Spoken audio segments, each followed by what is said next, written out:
Thinking Tackle Podcast. Welcome to the Thinking Tackle Podcast. Today in the studio I'm joined by Chris Ball. Now, Chris is well known in the carp fishing community, having fished for carp since the late 1950s and was one of the first members of the British Carp Study Group. He's particularly well known as a carp fishing historian and has written extensively on the subject since the late 1980s. Some of his notable book titles include King Carp Waters, Historical Carp Waters I and II, to name but a few. He also helped launch Carp Talk magazine in 1994, which ran all the way until 2018. Along with all of this, he's had the pleasure of catching some of the country's most best-loved carp, including shoulders from Foxpaw and olive from Wraysbury One. All of these mainly on the surface. So, I know we've got loads to talk about. Really looking forward to this show. Chris Ball, we're live. Welcome to the podcast. How are you? I'm fine. And to all the people out there in the land watching this, you needn't stand up. What an intro. It's only me. Was it worthy? Absolutely. Yeah. Oh, yeah. And did we get everything right? I think so, yeah. I mean, when you get to my age, you do look back in time and you think, is that right? And then you can't remember. But it sounded right. Well, we'll take that, Toby. And if anything's wrong, it's not my fault this time, all right? Chris confirmed it, so we're all good. Chris, at the start of the show, I don't know if you watch our podcast or not. I have. Yep, yeah, I've watched a couple. Well, we always ask for we're a little bit rude, we'd like to ask for a gift. I'm convinced Simon's began taking some of these home now, mate. Yeah, I don't know. Looking at the state of this table, Tove, we need to get some of this stuff put away somewhere a little bit more secure. But have you got anything nice for us, Chris? Right, now I thought long and hard. And I had a look.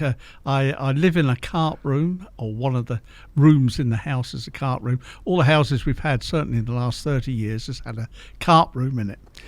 And I had a look around the carp room, and I know you mentioned something, it doesn't got to be big, something quite small, but something personal to yourself. So keeping the floater theme going right from the very go, as I often say to people, for God's sake, don't take up floater fishing. I mean, I'm 33 years old and look at the state of me. I mean, you just don't do it. So you've aged very, very well, Chris. So I looked deep and long and hard, and I found something which at the time was pretty unique, because in the early 80s you couldn't get a controller for to use on the surface. Wow. You could link ledger a piece of crust, or obviously free lining, and later on, certainly by the 80s come around, we were making floater cake, but to get a little bit further out was a problem. And there was no commercially, not in this country, available ones, except imported from France, a company called Bonnard produced these floats, and there it is. There's one of them. It's an upright controller. It has a small lead in the bottom. This is 5 grams. Is that right? The camera there, Tove? Yeah, it's perfect. Yeah, and you put a float stop either side. Just stop it on your line. But that was enough to get out. So this is one of my my personal ones. I've even, just for you, Simon, I've even signed it. So you've got a CB on there. So we are, a Bonnard early 80s carp fishing controller. We are very. How brilliant. far could you? That's CB. There you go. Yeah. How far could you cast that then, Chris? That's quite an intimate kind of. Yeah, it is. That. Yeah, I mean, that a 5 gram, you cast 25, 30 yards, no problem at all. Remember, in those days, we didn't really get involved with lighter hook links that happened later on, with the massive potential problem of tangles. But I got round that. I mean, I didn't think of this. It's just I used it. When people saw it, they thought, that's a good idea. Is to feather the cast. And by that, if people don't know what I'm talking about, it's slowing the release off the spool of the line as you cast, slowing it, and it has the effect of stalling the controller in the air, and the lighter hook link, which is always dragging behind, shoots over. And what you're looking for in the water is 2 splashes. Of course you are. 2 splashes, that's what you're looking for. And there's a good chance, if you can't see intimately yet the rig, there's a good chance it's not tangled. That's a good bit of advice. Any idea why the French were so far ahead of us in, thinking of like controllers before we did? Sheer luck. Was it? Sheer luck. Yeah? Yeah, I mean, I won't say anything about the French. Anyway, carry on. Especially with the blockade just happened. Yeah. Have you always, because people associate you as being predominantly a floater angler. I mean, I know I always have. I remember fishing on the Horseshoe like years ago, and someone saying, "Oh, Chris Ball's down there, and he's floater fishing." So there is always that association with you and floater fishing. I mean, is that accurate as the percentage of the time you spend fishing? Yeah, it is. Yeah, in the summer months, it is. Also stalking with a float and a worm on the end. I've done a lot of that, and of course, I've done a lot of sitting behind two rods as well. But the thing with floater fishing, that's the very first purposely caught carp I caught in the school holidays in 1959, when I was 13 years old, were caught on floating crust. And that has continued through. Though I'd in the 70s, I'd floater fished as well, and we were getting involved in floater cake then, though I wasn't that good at it, making it. But the big jump, and when I went into Mega Drive on floater fishing, was the advent of Chris Curry, sadly died a few years back. Wrote an article in one of the monthly, in Course Fisherman magazine, and he expounded the views of what Rod Hutchinson was doing on the bottom with identical pieces of bait, but producing that on the surface, because in 1983 a seismic thing happened in floater fishing. The advent of Pedigree Foods chum mixer, and that came on the market in 80, and Chris Curry and I became aware of it through this article and quickly jumped on it. Dead cheap, available everywhere, and the carp loved it. I used to play about flavouring it and soak it, colour it in it as well. We didn't have a seagull problem in those days, of course. I mean, you had bird problems, but you could deal with them. You can't deal with seagulls now, unfortunately. But so that's when it really stepped up a gear, and the catches just went through the roof, and virtually there was nobody doing it. No. There was. Do you feel like you've always had a bit of an advantage there when you walk around these lakes, and because some of these lakes are some of the toughest. We said like with Fox, Paul, and Play. We'll get into that later on the show. Yeah. But I mean, to see everybody just sat around static rods all the time, and then the best example I can give you of that, in the mid '80s, the Tarn at Cut Mill, part of the Farnham Angling Society water, historical carp water, having Donald Leaney fish stock way back in the 20s even. And certainly some of the ones I were catching were descendants of those fish at that time. There was an area on the road. There's a road along the dam end, if you like. Small metal road, country road. And there were gaps in the trees, and the slightly deeper water was in front. It was facing west. So, I'm working, so I'm not there, I'm there after work, maybe starting at 5:30 in the evening on a summer's evening. You've got the sun, directly at you, but the water out in front often was dark, and you could easily see the fish, cavorting around. And though I tried various places around the pond, this area here was great, and I could, during the course of less than an hour maybe, get them to come closer and closer and closer, because then you stand a good chance of putting a bait in the biggest mouth you could see. You could be selective, a little bit selective. And dozens and dozens and dozens of it. And people, took pictures for me. People saw me catching them. Do you want to go? I'm going now. I had to go early for some reason. And they're still out there at it. I don't think I've got the right tackle. I don't know if I've got any. Something like that happened. And it was just bizarre that people wouldn't do it. And they were involved. Some of them were involved with. Some of them stood next to me. Why are they so apprehensive about doing it? I don't know, because they were just rooted to bottom fishing. They're just sitting there.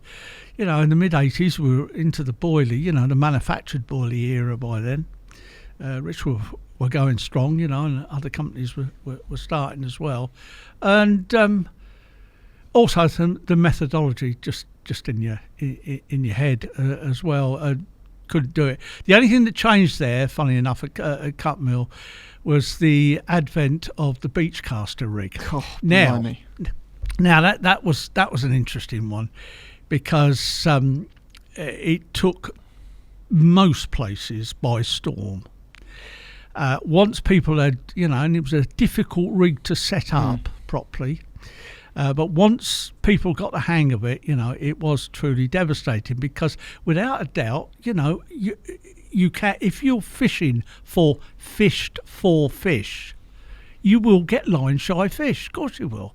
And I went through umpteen different hook links. Should we explain what this rig actually looked like and how you would set a beachcaster up? Wow, yeah. You've got the bomb on the end. You've got really like a massive float that would float up on the line, and then above that, it would go tight to a very, very, very high rod setup. But just above the float, there would be a short bit, maybe 8-10 inches of monofill that had the hook bait on, be a mixer or whatever, or a pop up, something like that. And the idea being no line whatsoever in that danger zone, what I call the danger zone, was on the surface. And the rod was about 20 foot up in the air, the rod tip, wasn't it? It was... and you get, massive bites. Suddenly a fish made a mistake. Hell of a bite. Now, my catches started to dry up at Carp Mill. And what happened, they caught they caught a massive amount of fish there. But then later that summer, their catches diminished, because you get a situation where virtually every angler on the lake was using a beachcaster, except me slinging out my little Bottard controller. And I figured out what the problem was in the end. Of course, even on still water where you've got no wind, there is always a drift, right? The surface is always moving, right?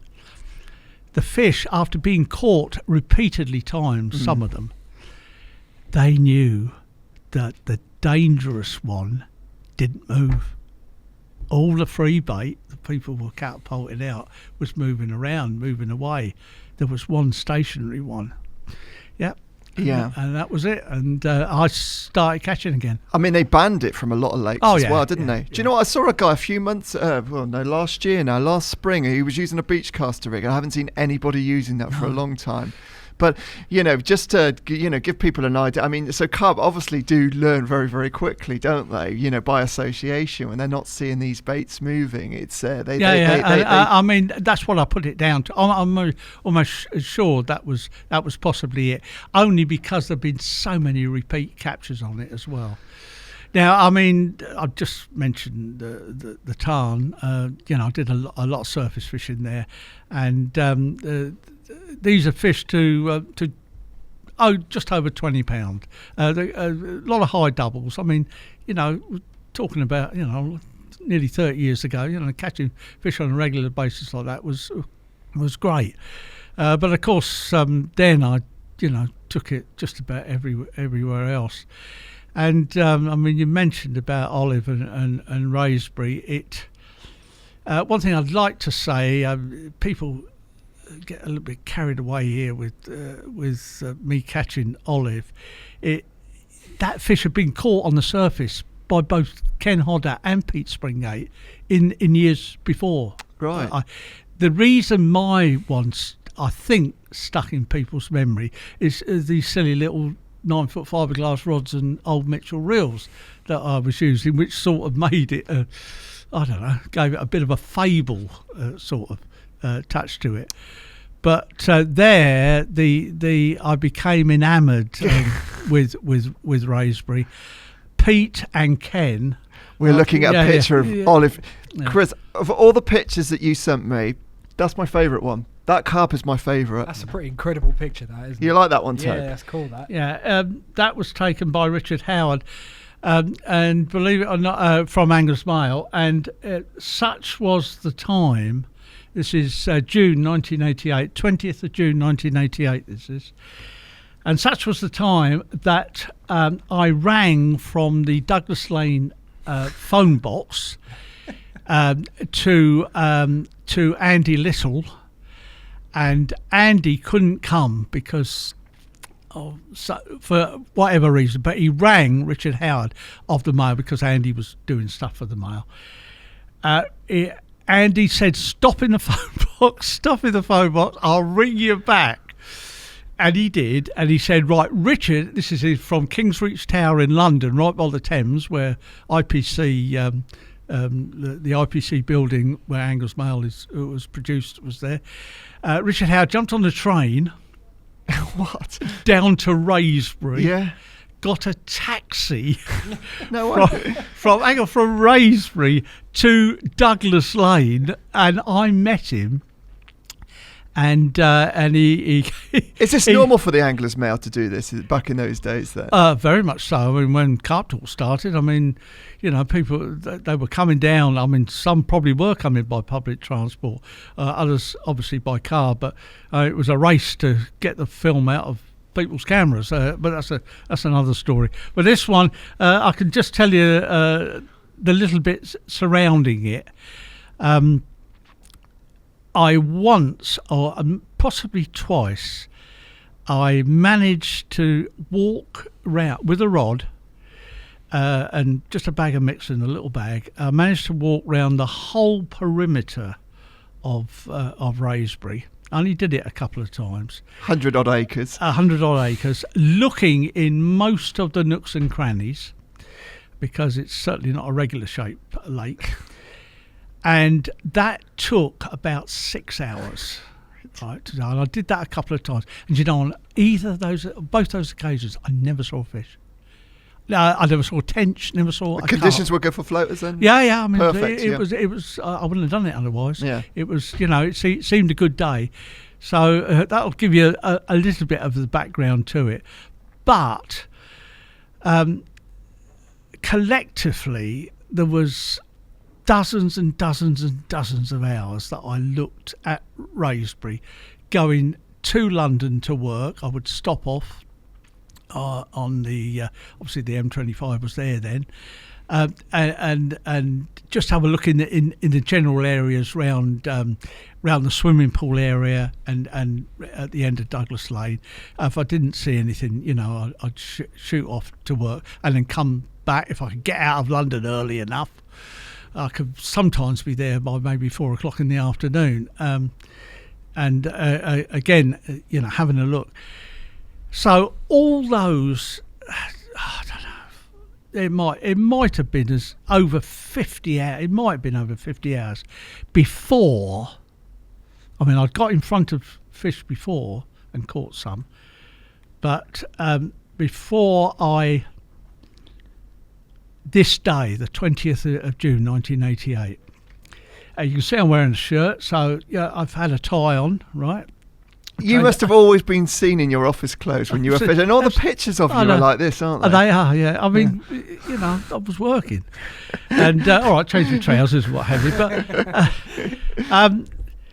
But I went, I stopped in the car park where there's a club there, and you've got easy access to this area called the swimming pool.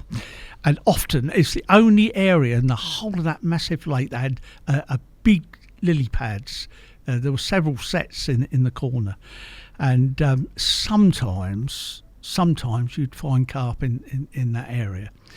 And I looked, and you were better still. You were vaulted above the water. The pathway was high up. You didn't get up a tree or anything. You could see virtually the whole of the area, the swimming pool area. And it was a swimming pool in times gone past. There was an old diving board there and all that. And anyway, looked at all the places, nothing. And walked along. There's a headland. Walked to the end of that, which marks the entrance to the swimming pool. But no, there was nothing there. And then I walked along just up the bank, just a bit further, to what became Springgate's Point, where Peter caught Mary several times from there. Nothing, another hot, knackered, tail between my legs a bit, but a little bit like that. Walk back, except on the way out, you had to pass through a gate, and it was at the far end of the swimming pool. Just there was a car park. Some car was just over this gate. I just turned round and looked just one more time, and there, in the distance, through the swimming pool area, flat calm, I just thought, I saw a glint, on the surface. Get that glint. I looked again. Definitely. But I've only just been there 5 minutes before. Right. Race back for the tackle. You make hurried choices when the pressure's on. Had 2 rods with me. One with 6 pound hook link on. One with 10 pound hook link on. I picked up the 6 pound hook link rod, right? The little 9 foot fiberglass rod. I picked up and raced round there. Now I got to this spot, which is just behind me there, and as I looked, there were like 4 massive sort of weed beds or collections of weed, but they were all moving. There was 4 whoppers. All those dozens and dozens of hours I'd been looking, trying to find I'd seen them in the close season, but in the fishing season, I never got in front of them. Suddenly, I'm there in front of them. Pull out some mixer, 2 pouch loads of mixer. They were well within casting range, just 20 yards out, and watched them, and all of them started to feed. This particular fish, when it came up, almost in a vertical position, this huge cream belly I could see as it would, because often, especially when they get excited, they swipe at it, swipe, and you get sudden movements, especially the mirror carp when they're really excited. The white bits under the scales, if you get a linear type carp, they move that quickly. You get those little white flashes when they're getting excited. Yeah, and I thought, God, look at that, gee, that's so. Oh, hang on. So and the mixer gradually with the swirls, gradually started to move away, and he suddenly decided on one outside the danger zone, and it's what I call the 10-second slot. Now, after all this time, all this energy, dreaming about it, everything about Wraysbury, came down to this 10 seconds, and in that 10 seconds you must not get a tangle, cast in a tree, right? Cast on the fish's head, right? Everything has got to be cock on, absolutely spot on. So I looked at this fish, and he took a bit away from the rest, and I thought, right, and he was heading back towards them, so he was going from right to left. And you try and anticipate where a fish is in, like, I don't know, in 10 yards' time, where's it going to be? Then I've done that dozens of times, and what they do mainly is turn on the sixpence to go a different way. They sink, disappear, right? So I flicked it out, feathered the cast, just kissed on the water, right? Little tiny controller. And I thought, right, and I looked at it, I watched him, thought, no, stop, leave it there.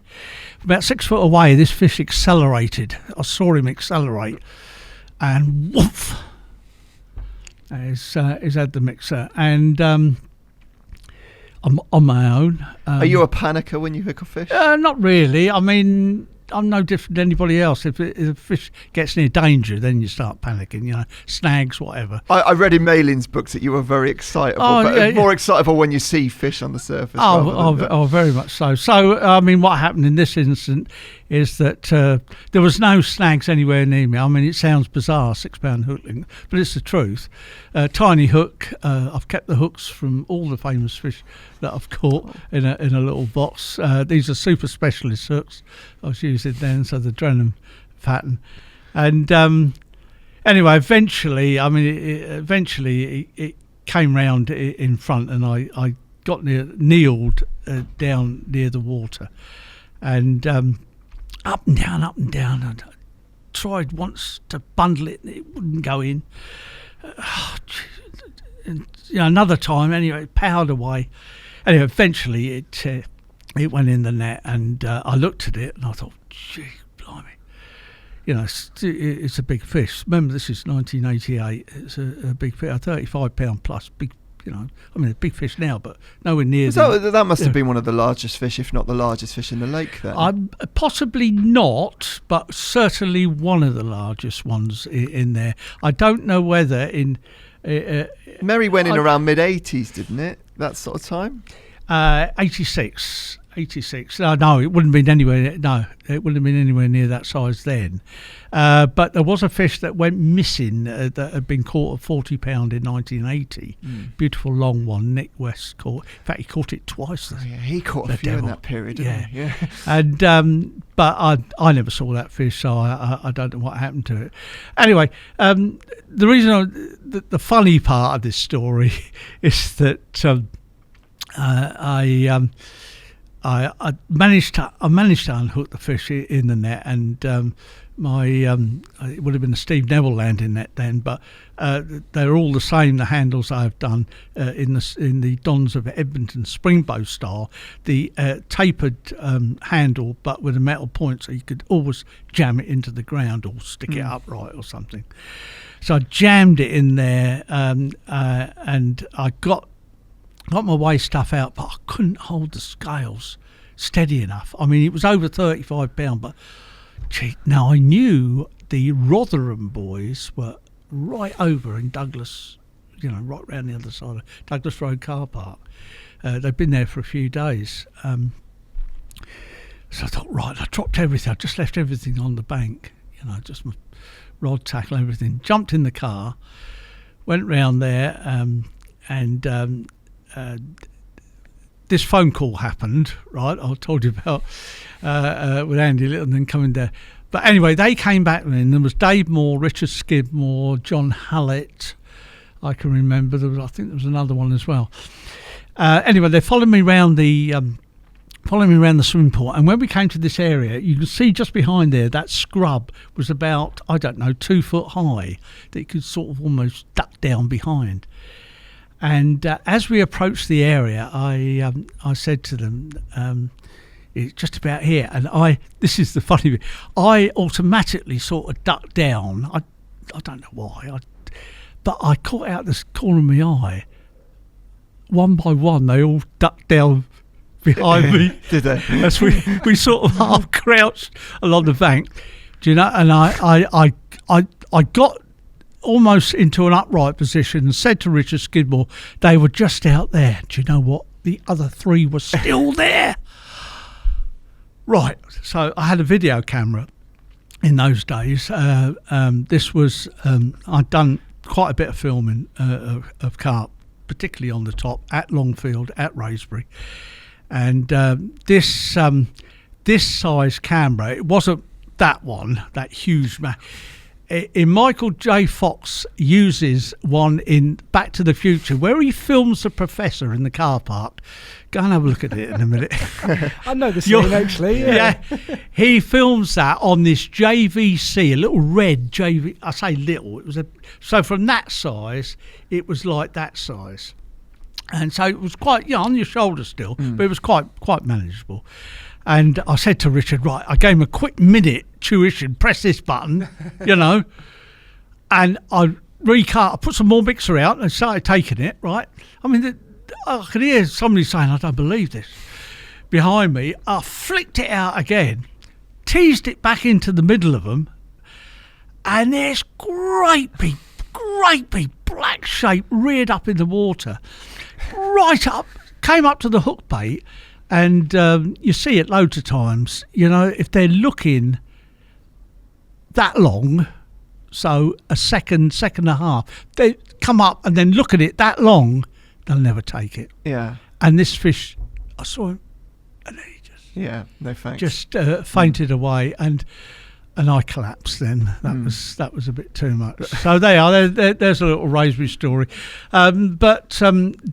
Just before we leave Wraysbury, if you don't mind, can I tell you, I managed to land 6 of them. One twice, a 14-pound common, but the other ones all turned, one turned into a mythical fish, 2 turned into famous fishes. So I was the first person to catch what later became Malins and Cluster, right? 2 famous scarp, which both went over 40 pounds.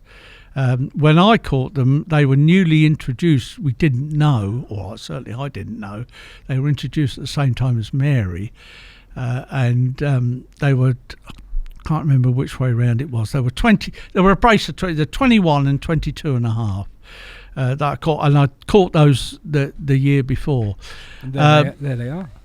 Oh, there we are. Yeah, there they are. I mean, what a brace we're looking at there. But hang on, it gets much better.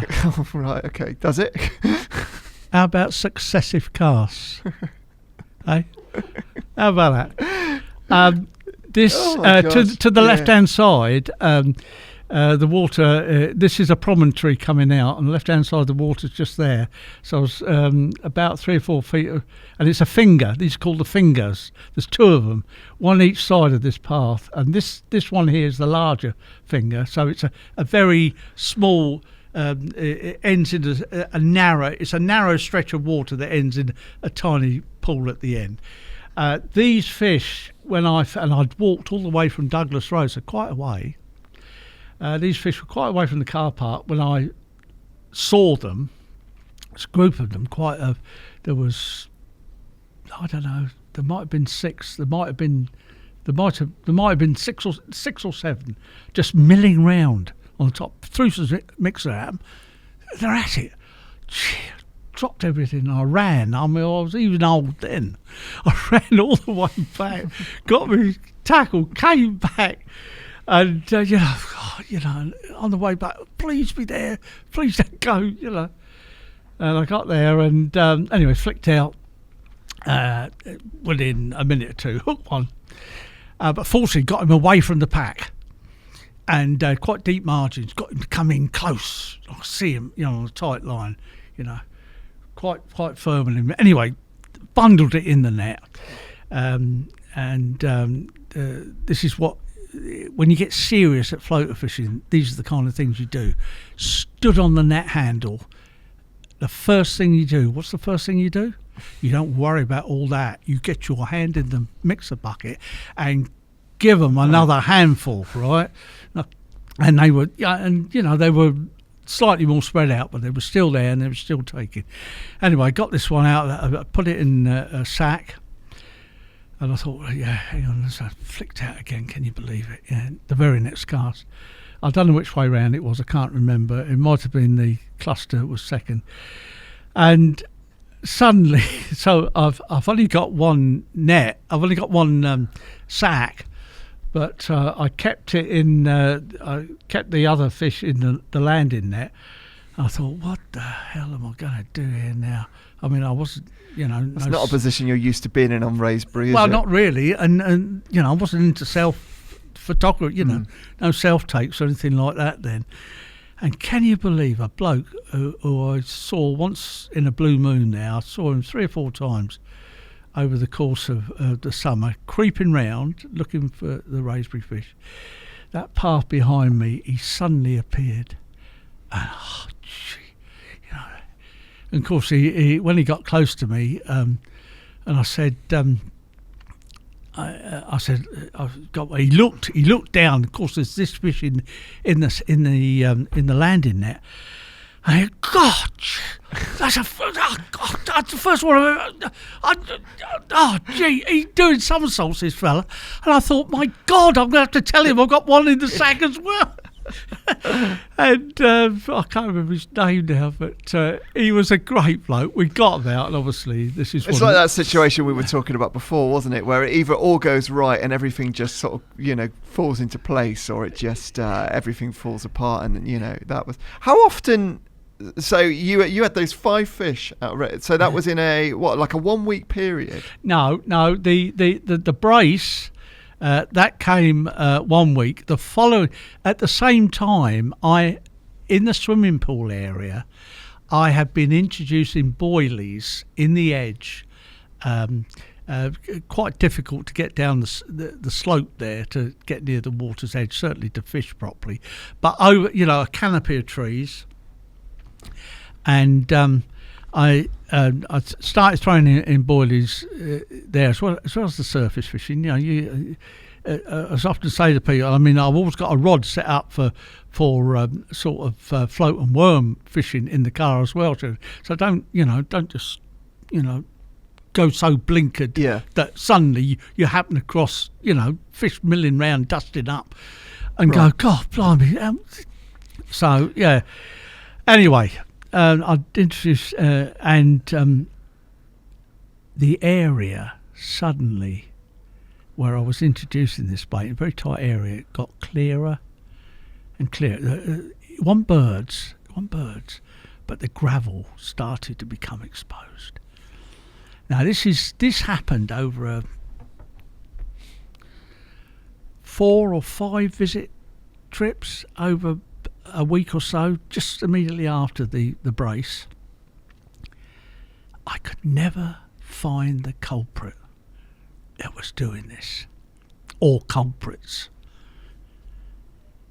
And mad things had happened. Like I'd go there in the morning and I'd introduce, I'm talking about 20 baits, boilies in that area.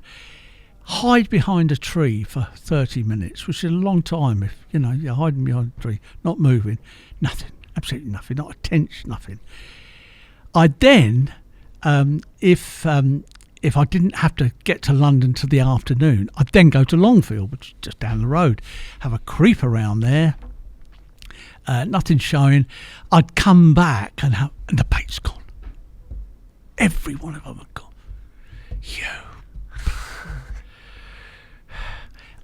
Other mad things. Once I put the bait in there. Once the bait was missing, I'd come back. I put some more bait in there. Not a fish in sight. I went further up the bank to where I caught Olive. Had a good look around. I don't know. I might have been 15 minutes. Come back. It's gone. Waited there. Nothing.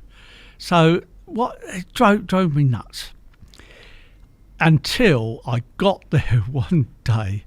There was no bait left from the previous evening where I'd been there. So I slithered down the bank, put a bit behind a tree and put out 12 individual baits, because 13 is the hook bait, right? 12 individual baits. And I put the baits out. I left the rod there. I put it in just on a little float. And I went up the bank, obviously, to have a look, see if there was anything floating back. As I came back, some of the bait was missing, but guess what? On the exit right was a tail. He'd gone out. I looked, right, you slithered down the bank, hid behind the tree, topped up to make sure there was 12 baits, and the 13th, this is under the rod tip, under 13th, right, got the line back, so it's nice. Do you know this stupid fish? It came in the swim. He's got a choice of 13 baits to pick up. He went straight down and picked up the hook bait. Lucky 13. I felt that titanic battle under the canopy, and I got it in. Anyway, that fish is an interesting fish because I never saw it again. It was never caught again. I didn't steal it or anything like that. It had never appeared not to have been caught beforehand. It was a lovely fish, a leather, 26.4 it was. And I often wonder if this is the real big one that sort of Dave Lane and people like that. There she is. Dave Lane saw later on, you know, this one of the Wraysbury monsters, if you like. That, believe it or not, there are gardens, or in those days there was gardens that backed onto there, and I shouted over the fence, and these pictures were taken by a guy who came through his back gate. That was handy. Yeah, very handy. Yeah. And that was an interesting fish. So I didn't nick it. No, we believe you, Chris. Back in the late 80s, I mean, so, you know, this is before Mary, that went on to become record. A few years after that, wasn't it? Yes. What were people actually fishing on there for at that time? What were they expecting to... Unknown monsters. Yeah. The unknown monsters there go back to the late 70s. People... some and one or two that I knew and a word I trusted saw, you know, much bigger carp. Certainly, I would have thought from the 40 pound or might have been even more. Other than Mary, we know now with hindsight, obviously, something extraordinary didn't happen. But there's some good stories. Richard Skidmore tells with the hairs on your neck guards. Yeah, he tells stories like that of being a witness to a fish like that. So actually, at that time, they were, well, you're not wasting your time because you're catching fish like those. But what they were hoping to catch probably didn't exist. But through that perseverance, and people, eventually, the lake actually produced what people were expecting. Yeah, I was in my capacity as a sort of photojournalist for Carp Talk, witnessed that carp 3 times. I touched it with this famous finger. We'll talk about this famous finger a little bit later. I'm sure we will, yeah. Yeah, it's touched a lot of things, I might add, but I mean... We'll stick with carp, Chris. Yeah. And so when a record weight, when Kevin Cummins caught it, I was there. When Darren Elks caught it first day of the season, I was there, photographed it there. But the most dramatic one was when dear old Derek Rance, who died some years ago. He was a character, wasn't he? He was deaf. He was had a diving accident, and you could. I mean, I knew him. You can make. You make yourself. He could understand you, and you could understand. You could understand him as well. So, and he was great. Very, caught some a lot of headline fish in his time. I get a phone call, so the news desk phone goes. News desk again. Here we go. So breaking news. Yeah, the news desk phone goes, and it's Ruth Lockwood from Yateley Angling. Chris, I've just had Derek on the phone. He's at Wraysbury, and he's caught Mary. Blimey, has he? Where is he? He's the NatWest Sailing Club. He's up in the North Lake. Fine. You haven't rung anybody else, have you? No. No, I haven't, Chris. I said, right, okay, I'm going, right, because this little tiny company called Carp Fishing News that produced this very sort of rough and ready product to start with, right, was starting to get a bit of a pain in the butt to the, when it was launched in 94, there was a 50-year-old and a 40-year-old product, 30-year-old product already in the marketplace, and though carp was starting to escalate, and they paid lip service to it, they were starting to get a little bit more interested when suddenly, how the hell are they making money out of a carp only weekly? There must be something in this. We better take a bit more interest in carp.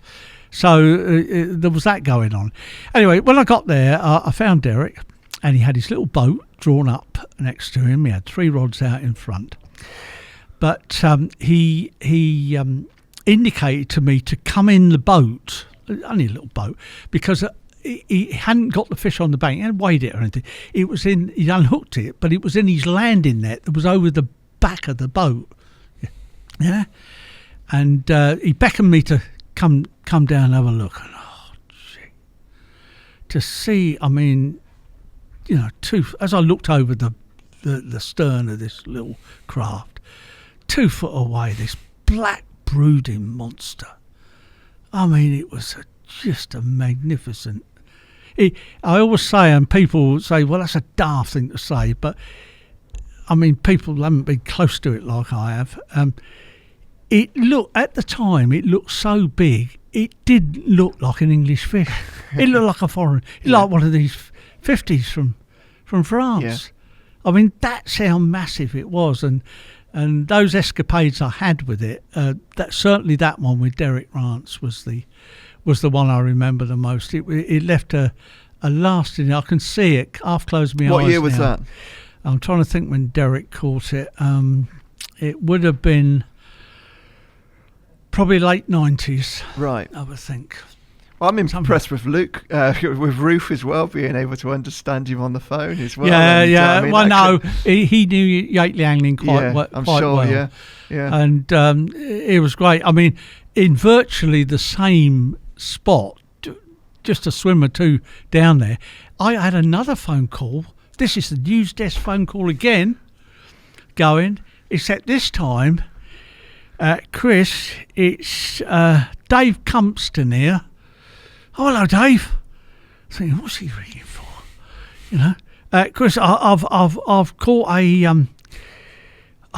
a really big one from Wraysbury. I'm at Wraysbury. You couldn't come take a picture, could you? Didn't tell you which one it was, or no? I said, which is it? And it's Mary's mate, right? It's a 40-pounder. So I said, right, where are you? And I dashed off. He also rang the controller of leisure sport then, which was Ian Welch. So when I arrived, more or less the same time, Ian came as well. This is a bitterly cold December day. And, Dave's got his rods out. And anyway, we have a little chat, and out comes this fish in its winter glory, all red and gold, one of those fish. Beautiful, tremendous length. I think it was 40 pound 4 ounces. It was a fantastic sight to see. But again, most of these stories have a little giggle with it.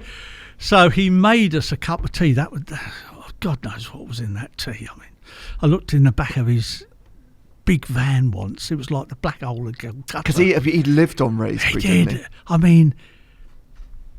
God knows what he used to eat. Not the carp, I might add, but just about everything else, I should think. He'd dab hand at putting out a dead bait, and so he'd catch a few pike, and heaven forbid being a moorhen anywhere near him. He caught it twice, didn't he, Mary?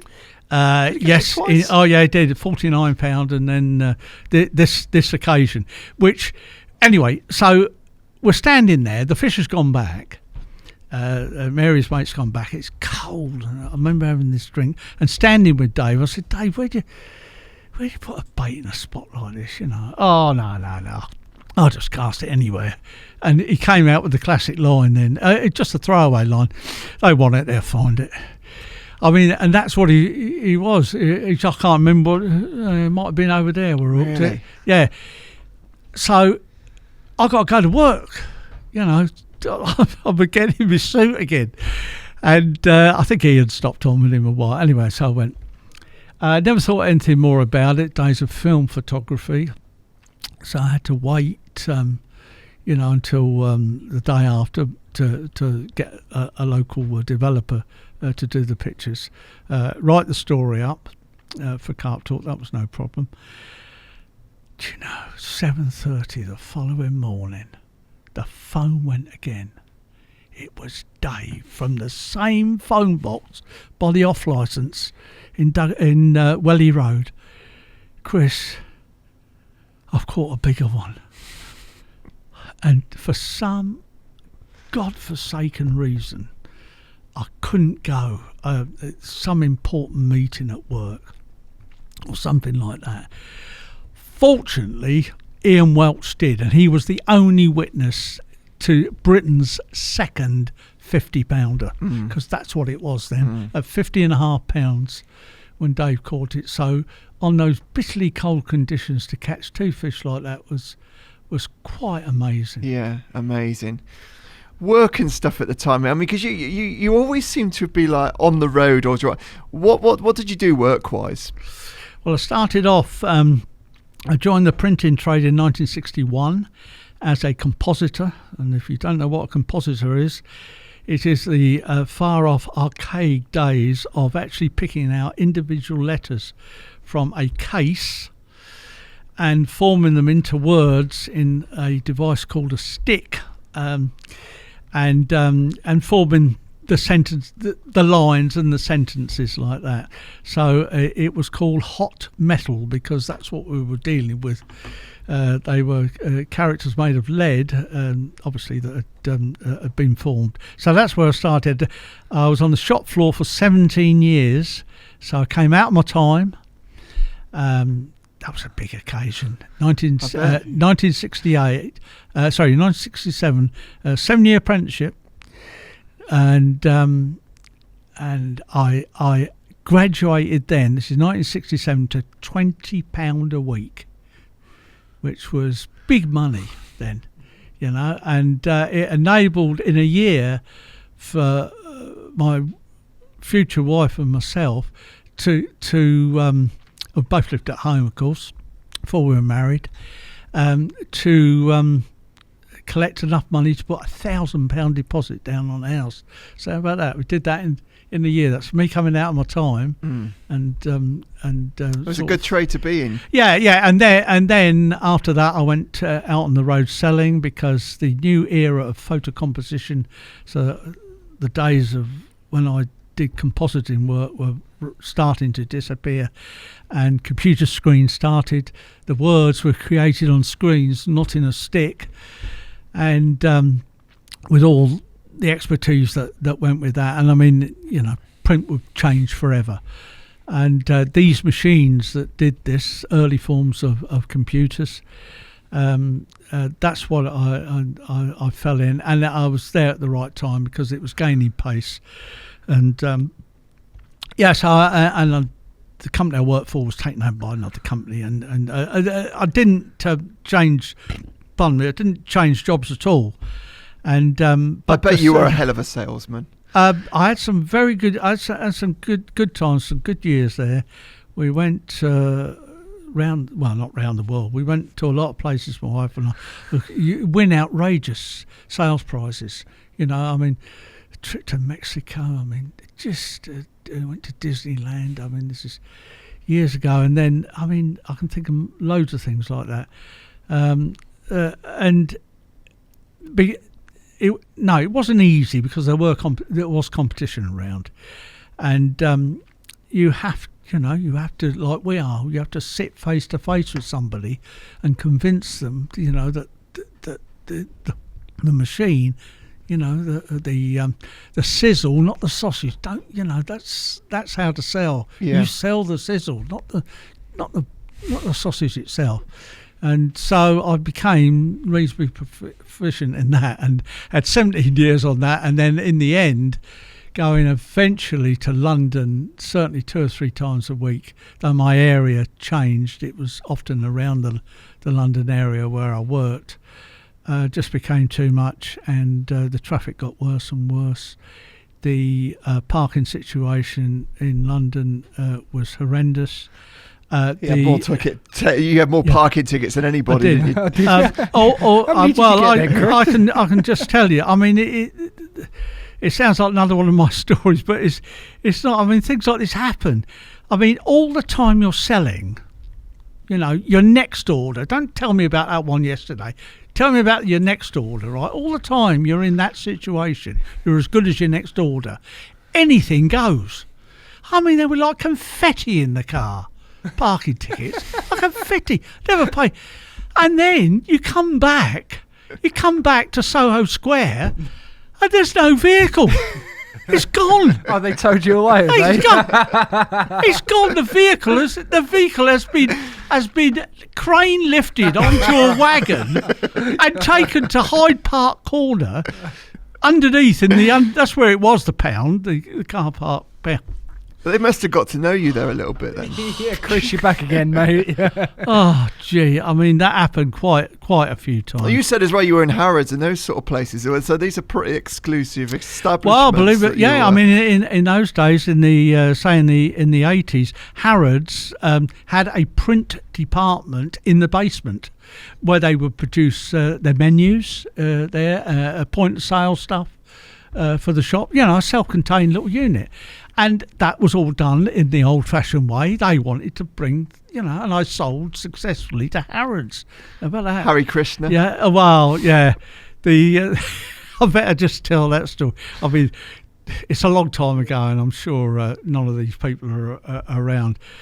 But we had a inquiry from the Harry Krishna organisation, which again was in Soho Square. It was an old sort of Victorian high-rise building, and straight away it was quite unique for me because as soon as I stepped in the doorway in full regalia. Well, they're quite a spiritual bunch. Oh, aren't yeah, they? Yeah. Everyone was in the regalia of Harry Krishna. I just think of the Beatles when you say that. They're all dressed up, aren't they? Exactly, all of them. I never saw anybody that wasn't in this building. Wasn't like that. And I was asked to remove my shoes as soon as I came in the door, which I did. Anyway, I sat down in front of them, and they had a print department. Again, it was the very old hot metal workings, and that they wanted to uprate to photo composition. So it was a novel sight to see in our showroom in Brentwood. I had several of the hierarchy down to have a demonstration of the equipment, which we did, and then I took them to a customer just round the corner, one of my customers, just to see, in situ people, obviously, what's it like and all the rest of it. And then I got the phone call. Well, I think we're probably in a position to proceed. Oh, gee, God, right. The old boy's done it again.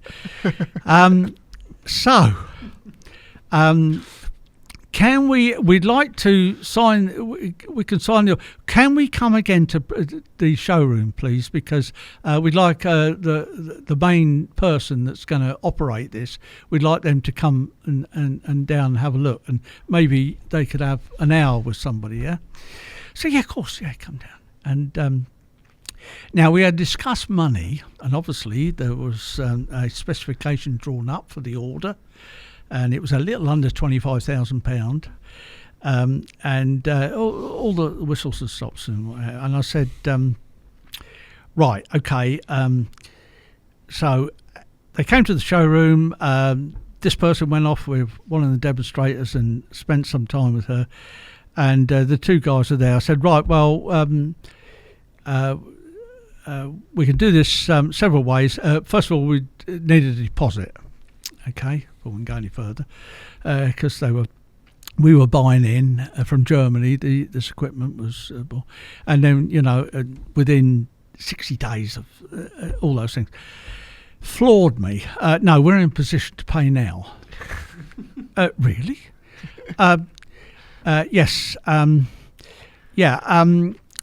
that all right? Yeah, fine. Yeah, it's fine. It's fine. Yeah, it's all right. That's fine. Yeah.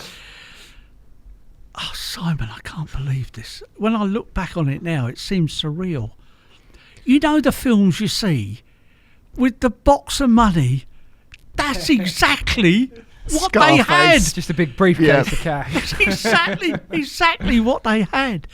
This small suitcase came on the table with £25,000 in pound notes in it, and I tried not to gasp. And they said, if you'd like to check it. So it was taken away by the accounts department, and several girls spent an hour counting these £20 and God knows what other notes. And they did. They paid cash. Anyway, it all got sorted. It went in, and it was fine. So yeah, funny things like that. So 17 years on the road, but in the end, the money was great, no doubt about it. But it just the mental turmoil, the stress of going to that, and it gradually, I've been at it a fair while at that stage. It gradually wore me down. I'm fishing all through this as well. It's not work all the time. And was this around sort of the 90s time when 93, around 93, and then just quickly covered the Carp Talk stuff. Tim Paisley had mentioned to me and Kevin Clifford the possibility of he was already a successful publisher with Carp World, the first newsstand carp only magazine in the world, and over several meetings I went to Sheffield. I went to Tim's house. He eventually convinced Kevin and myself that carp fishing was going. How he sold it was, you think carp fishing is big now? I'm telling you, it's going to go mega. It's going to go absolutely mega. It can support a weekly magazine. I remember going back on the settee laughing. I said, "You what? You what?" So what did you had Carp World and Big Carp probably around then. Big Carp would have been. And they were what were they, bi-weekly, weren't they? No, Carp World was by then was probably a monthly. Yeah. And Big Carp was as well, and as I say, the Mail and the Times started to pay a bit of lip service to Carp by doing a couple of pages a week in it. Now, fortunately, Kevin and I, and Tim for that matter, had some money. We had money, right? So we decided to put in enough to last 2 weeks. Right. 2 weeks, because we could we'd get feedback on the figures to know if it's a goer or not, right? So we stumped up the money, right? Paid the print and what have you. Now, I bought advertising to the mix. Tim bought production techniques to the mix. And most importantly, Kev Clifford bought his outstanding knowledge of, he'd been on Windows for a number of years already, and has an extensive premises in Hull. And can you believe it? We converted what were really old cow sheds, into the Carp Talk production office. And from very, very, very basic beginnings, I don't know how we did, just 3 of us. That's amazing. Yeah. How did you do? It's 64 pages plus cover. It was just there's issue 1. It's 64 pages plus cover. I don't know. I don't know how we did it. I mean, I sold the first back cover to Gardener Tackle. I remember I talked Mainline into sponsoring. It was just hectic. I was still selling print. But how are you rounding up all the news at the time and being able Right. to Well, you see, I was very well connected. Yeah. I know. You needed to be. I know all the boys. Yeah. There's what I call it. I mean, all these years later, it probably hasn't changed. It's what I call the inner sanctum. There's about 500 blokes in carp fishing. Some leave, new ones, come in. Years ago it would have been the lots of Tom Dove come into the fold, and you lose. But that sort of inner sanctum, and I knew damn near all of them, or certainly the greater proportion I knew, and I started asking for a few favours, and that's certainly in the predominant big fish as it was then, big fish south. I started to. How did that's quite a poignant. That's quite a poignant story there. This on the title of this first Carp Talk is "This One's for Keith." You're talking about Keith Selleck there, aren't you? Certainly are, yeah. And I mean, the disaster had only comparatively recently happened. For people that don't remember the story, on a work party at Save, being towed across to the island on the ferry. On the ferry.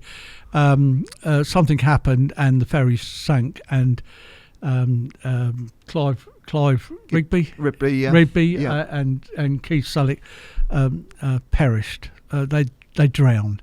It was awful. He was Keith in particular, because he was a partner in Middlesex Angling, had quite a high profile.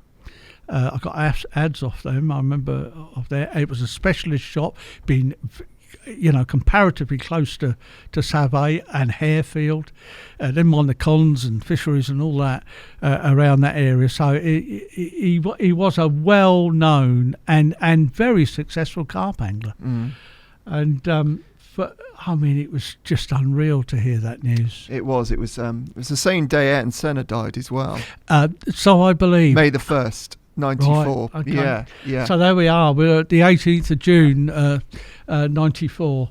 And so this one's for Keith. So can you remember the relevance of the Yes, picture I can, there? because who came out with that was Max Cottis.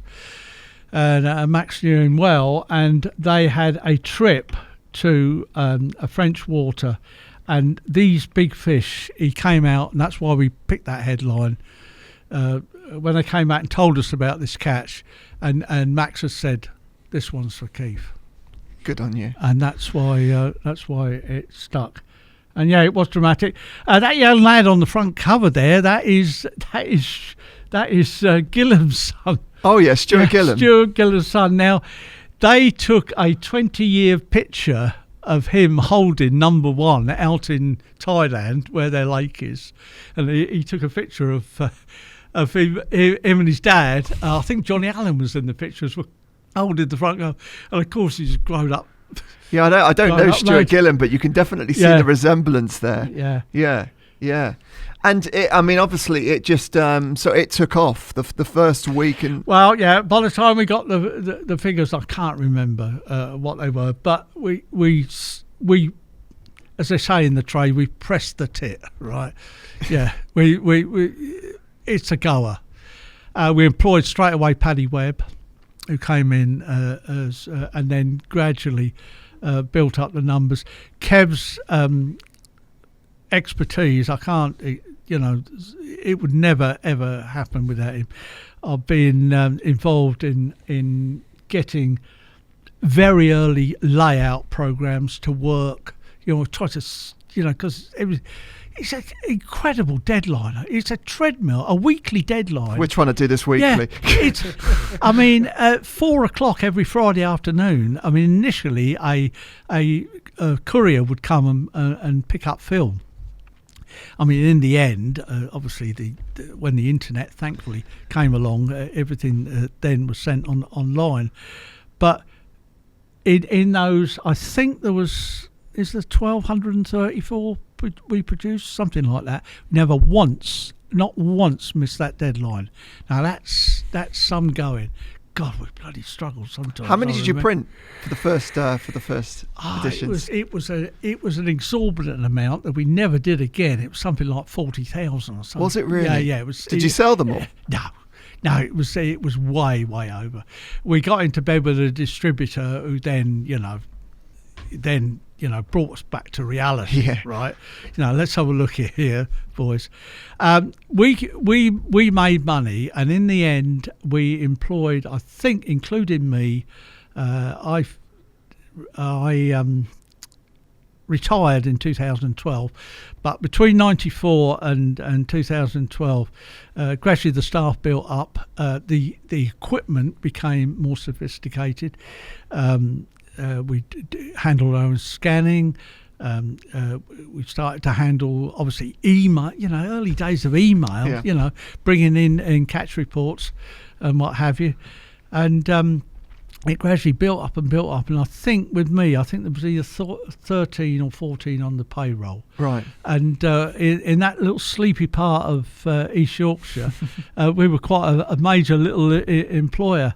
And there was 12 or 13 working there, and certainly in later times, I was the one, that was remote to that. Yeah, I could go. I'm online any time. Was it a full-time thing for you then? Yeah. Oh yeah. I mean, I'd finished with that, and so I did 17 years again, as it happens, with that, and writing news report. I wrote weekly in it to start with, just to fill the pages up. I did a thing called Southern Report, and I'm ringing round saying, what you caught, what's this, what's that bait, so I'm doing that, outselling as well, and obviously involved in the company. I mean, it's the first time I'd ever been in business, and things that you don't even think about, such as the first VAT period. My God, that was a shock. God, shit. So it was a proper sort of learning curve, but it grew and grew, and in the end became, I like to think of a sort of national institution where people would, or so they told us, in the past would have had pictures rejected by the Times of the Mail, because their coverage of carp was very small. All the pictures went in. If you're there with an 11 pound 4 ounce mirror, I bet the Angling Times and the Anglers Mail noticed a difference, in their, with their content once that came. I remember I had the first edition of that. Did you? I remember being sat on the Winter Point at Horseshoe with the first edition. Yeah, right. Yeah. But I mean, everybody. I mean, it was that was the news. As we said at the start of the show, though, you had already started writing books around that time as well. Yeah, a little bit before. The King Carp Waters came out the year before Carp Talk, but I started writing in the monthlies in the late 80s. Pardon me. First of all for Simon Roth, Coarse Fisherman, and then for David Hall's Coarse Fishing. So I did, I think collectively I did 6 years with them. And it was a carp column, right? Whether it was bait, fish, venue, touch of history, stuff like that. I started to become very interested in photography, and equipped myself, with good quality Canon gear. I was a Canon user, again, film or slide photography in those days. It held me in good stead, because obviously I would then get involved being a photojournalist, getting out there, writing the, getting the story, taking the pictures, taking decent pictures, well exposed in focus shots, hopefully well composed, and maybe a different angle on that. So the photography part played a big part when I started writing. And I tell you what, straight away, one of the first things I noticed, the last thing they want is a mugshot. If you're, I did a whole start of floater fishing, a 3 or 4 part floater fishing part, and what Simon Roth wanted was a picture of mixers. He wanted a picture of the Bonnard controller, the rig. He wanted a picture like of me actually on the job. Yeah, So Andy Little, who was a very good photographer, Andy came out with me and took some shots. So all stuff like that, sort of came together. I then took iconic pictures, which to this day are remembered by everybody. The main one being Jack. At the time, that was the first year when they had been removed from Longfield. Did you see Longfield drained? Yeah, I was working at a German print exhibition on behalf. I was one of the sales reps that were out there. We were out there, a huge, massive show in Dusseldorf called Drooper, and we were away, I don't know, best part of a week. My wife came and picked me up from Heathrow, landed at Heathrow. I'd obviously kept informed on what was that, because I was there at Longfield from the very first day the pump started. And we went straight to Longfield, and there was nobody there. The water was just about at his lowest ebb. In other words, this moonscape was out in front of you with puddles of water, of which there was a fish remaining in there. Oh yeah, there was a carp. One carp remaining, which was caught by Simon Windsor the following year, and that went to Horton as well. But there was one in somewhere in one of those puddles was a carp, a 20. Were you surprised at the topography of that lake when you saw that? Unbelievable.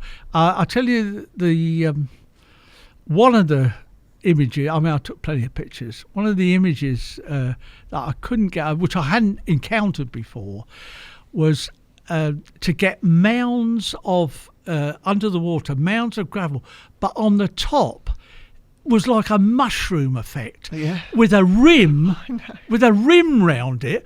Can you imagine it on a tight line with a bing? Well, you hear about undercuts, don't you? Until you actually see those. It was extraordinary. There was a car there as well, wasn't there? Yeah, in the corner. Near the goose pool. Richie's little spot. It was there. There was a. I don't know. It might have been an area of perhaps this table might have been sort of about a foot above the surrounding area, because he spent a lot of time in that swim, and he was always telling me about, and so that was there, deep corner, where common corner they used to call it. That was the margins were very, very deep all the way around, and you had a nice experience there. And anyone that's read Fox Paul obviously will know a lot about the lake. But that was a rock hard venue, wasn't it?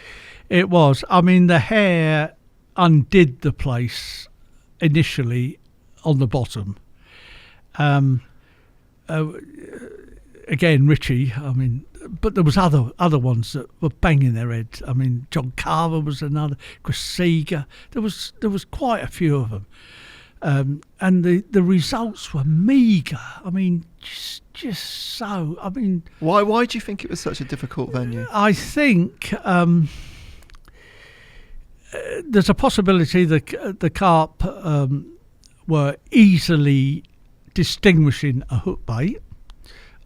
Because remember, this is in the late 70s, before the hare, and were able to differentiate for whatever reason, whether it be a line, whether the weight, I don't know. And at angler end, you're getting no indication, right? So this is going on all the time, and occasionally one will slip up, so you can imagine, you see them in your mind's eye, come down. You'll see it disappear up the chute, get blown straight out again. You got no idea at the end what's going on. But occasionally one might do that, blow it in before, and he's just righted slightly before he's blown it out, but it's just nicked, and there you go. You know, you've hooked anyway. In '81, Richie had the hair. He also had Malcolm Winkworth and Clyde Dietrich's, which the start of Richworth. He had plenty of bait, you know, and hard boilies. And I don't know whether it was Salmon Supreme. I can't remember which one it was now, but it just goes to show the power of the hair. And these fish were messing about with hook baits, and you got no idea. But that, you know, undid them. And Richie caught every fish, every big un in there except one.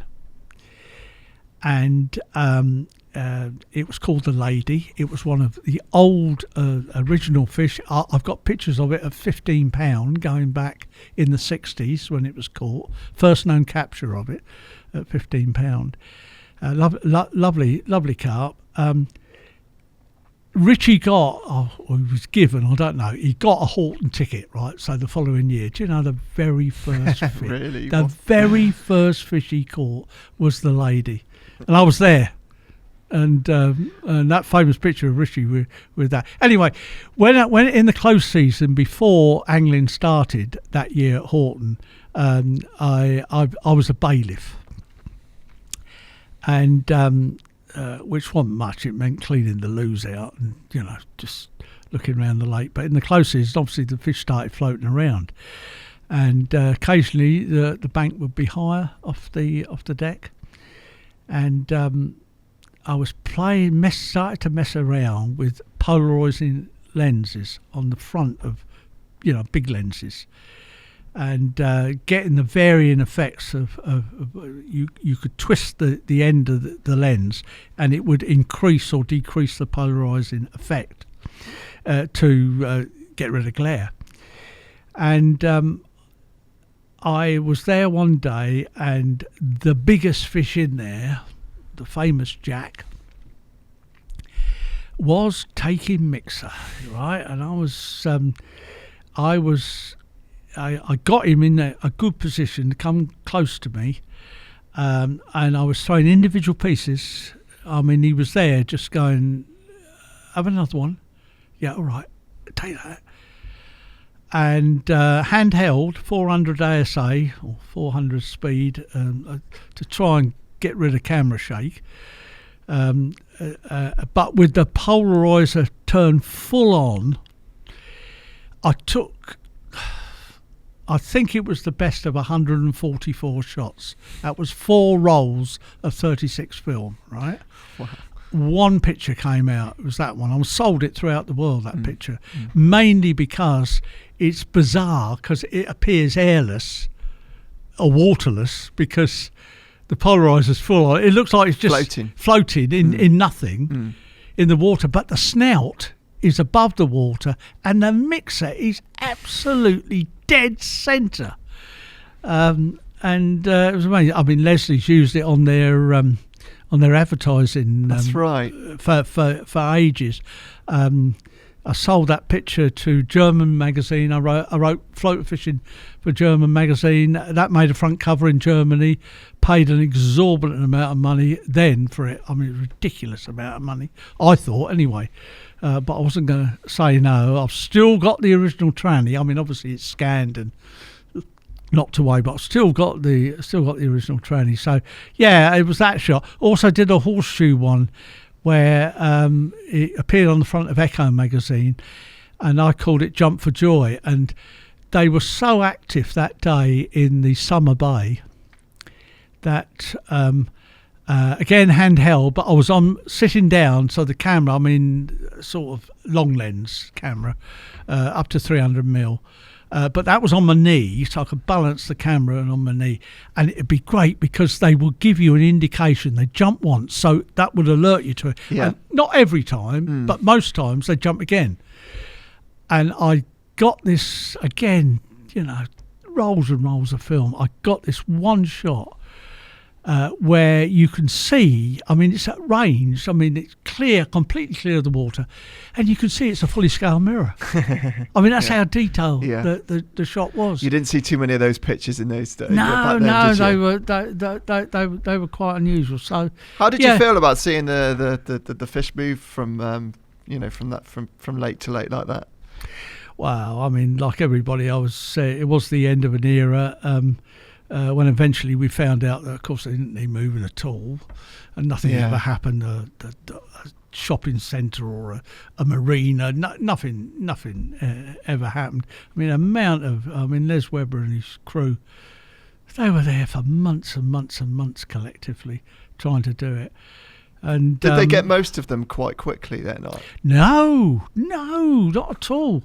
I mean, the underwater springs kept filling. You know, I took pictures. One was about a 6-inch pipe going into the stream being pumped out. It took them ages to get the water out to a meaningful effect to allow you to do meaningful netting, because I mean I'm involved with carp netting many times, and they're buggers, you know, over the top, underneath, you know, porpoise over, all kinds of things. They're right awkward to do, but in that landscape, you know, it was a difficult task. It was only when it got really low and they cornered them up, and then there was a video a VHS video produced at the time, which I've got. And that's been transferred to CD, I think, these days, of the netting. And it would be nice to see that again. Yeah, and of course, the commons in there that nobody had hardly seen. Yeah. Where are these 20-odd pound commons come from? You know, they hardly ever got caught. All the 18 were there, and I mean, obviously, top of the heap was dear old Jack. But the lady, the koi, Hearttail, the parrot, you know, they were great. I saw the parrot up close once when my mate caught it, and it is an amusing story. Jan Wenska, this is if you're going to watch it, if you're going to watch this, Jan, you know, I won't big you up too much, mate, but I fished with him quite a while. He's one of the first anglers ever ran across that did the same as me, creeping around with one rod. That's way back in the 80s, early 80s. And anyway, Jan was successful at both Wraysbury and Longfield. But one day we're there, we split up, we arrived together. I went up round the goose pool, he went down the field bank. There weren't many people there, and suddenly I heard him shout out, and I said, "You all right? Yeah, quick," you know, something like that. He was so well hidden, he was in such a state, you know, wedged between two trees, that I ran straight past him. In the path, I went past him. "Where are you?" I'm here. I thought, oh God, I passed him. And I found him down there, and he had the ferret like this on a tight line. Oh God! And, you know, I manhandled the net. And eventually we got it in there. It was a big fish, 35 odd pound it was. Wow. And he'd also, previous to that, he'd caught Hearttail on a boilie. We crept along the goose pool together on our hands and knees. I went to the little sort of concrete ledge at the end, but Jan stopped by the snag tree, and I heard him go psst after a couple of minutes, and I crawled back. He said, "Look at this fish here. It's taking..." And he threw individual boilies. It was taking each one on the drop. Christ. Anyway, of course he's trying to get his rod. Anyway, hooked it, no problem, and a quick shout, and nothing happened where I was. And anyway, I raced along again. Great big scramble in the water. But we got that one out again, and of course this is the same period as where I just landed the big Wraysbury fish, right? And Jan used tackle broadly similar to mine, little Stalking fiberglass rod and Mitchell reels, and of course the incumbent carp anglers at Longfield didn't know really quite what to make of it. I mean, Malin and crew at the time were going, "Oh, these bloody blokes." You know? Well, you're mentioned in Foxpaw, turning up there one. So this is the same period when you caught shoulders. You didn't mention shoulders, and that was the one that you caught out of Foxpaw. Yeah, I mean, there was nothing too dramatic with that, other than the fact I knew he was a fan of surface baits, like most of the 18 were. We've got a picture of shoulders up on there now, which... Again, in the background there we've got a Mitchell 301. We have a fiberglass goddess rod, and that handle is a Stevie Neville fiberglass handle. Right, so... It's old and modern there a little bit then, Chris. Yeah. But he started producing them in carbon. This is still fiberglass, Stevie Neville's one. The original one's in the 80s, but the spreader block and everything was lovely. I, like any other time that I'd gone and looked there, I came close once or twice, lost a fish once, but just walked along into the middle of the field bank in one of the swims. God, I don't fish out there. Just about reached it with the catapult, and sure enough, a few bits started to disappear. So it was... Again, it's that we're back into that 10-second slot again. You know, it's there in front of me. I've suddenly created a chance that I haven't got to bugger up, and flicked it out, teased it back, and whoomp, he was in. That must have felt good to catch that. Yeah, I mean, obviously when it was in the net, and this is only 10 days after I caught Olive, so it was a bit of a high spot. And just over there in the distance, only the other side of Longfield there were just to the left there where my head is, on the far bank, there were 3 anglers bivvied up. I think they told me they'd been there a few days. And they, afterwards we had a laugh and joke. He said, yeah, we saw you walking down the bank, couldn't believe it, with a bloody bent rod after 5 minutes. What's going on? And they came round and helped me. It's such a bulky fish to hold, very solid fish. Really. And looking at that picture, I mean, it went on for a long time after that as well, didn't it? Incredible fish. Yeah, it's only fairly recent, isn't it? It made it well over 40 pounds in the end. Yeah, I mean, it's 33. And what about the famous 5 and all that were on the lake at the time? They're quite technical anglers, and Mailing and his crew. I mean, how did they respond to that? I mean, I think like most people a little bit bemused. I mean, God, Rob's no bloody slouch at floater fishing, you know. And in the end, of course, you had an amazing 330s in 3 days at Longfield off the top. So was that inspired by what he was seeing there? Yeah, I mean, he'd seen and Jan as well, obviously surface fishing as well, and he saw that we'd, what we were doing, we were constantly looking, only putting bait out, when fish were in the area, and then only casting, when they were taken, not the all the little preaching I used to do about floater fishing. Don't cast out and put a load of bait round it. No, put a load of bait out. If anything takes an interest, then cast. Right. So the other way around to what most people do. I'm not saying that Malin did it like that, but I watched him fishing, and I was there at one of the captures. Or I was there when one was just being netted one day. But that instance that's in the book, I mean, yes, that all did happen, as Rod said. I mean, to get on the ruin, it was an old bungalow that had been knocked down at one end just by the goose pool, which originally was out of bounds but had become available to fish, and it was a flat area, and Rob was on sick leave, or so he told us. And on the Monday afternoon, he caught 130, which he thought was hardtail, but it wasn't. It was a different one. The next day, he said, I don't know how long I can spread this out, being home ill. I'm gonna have to go in soon. And me and Jan thinking, for Christ's sake, that's tomorrow, And anyway, I went up. There's fish out in front. We could see them, the odd back breaking, and Rob had a and a match fishing box he was sitting on. I do remember that. I can't remember. It might have been blue, sitting on it. Anyway, I went up the tree next door. And, the A-team are out there. They're out there.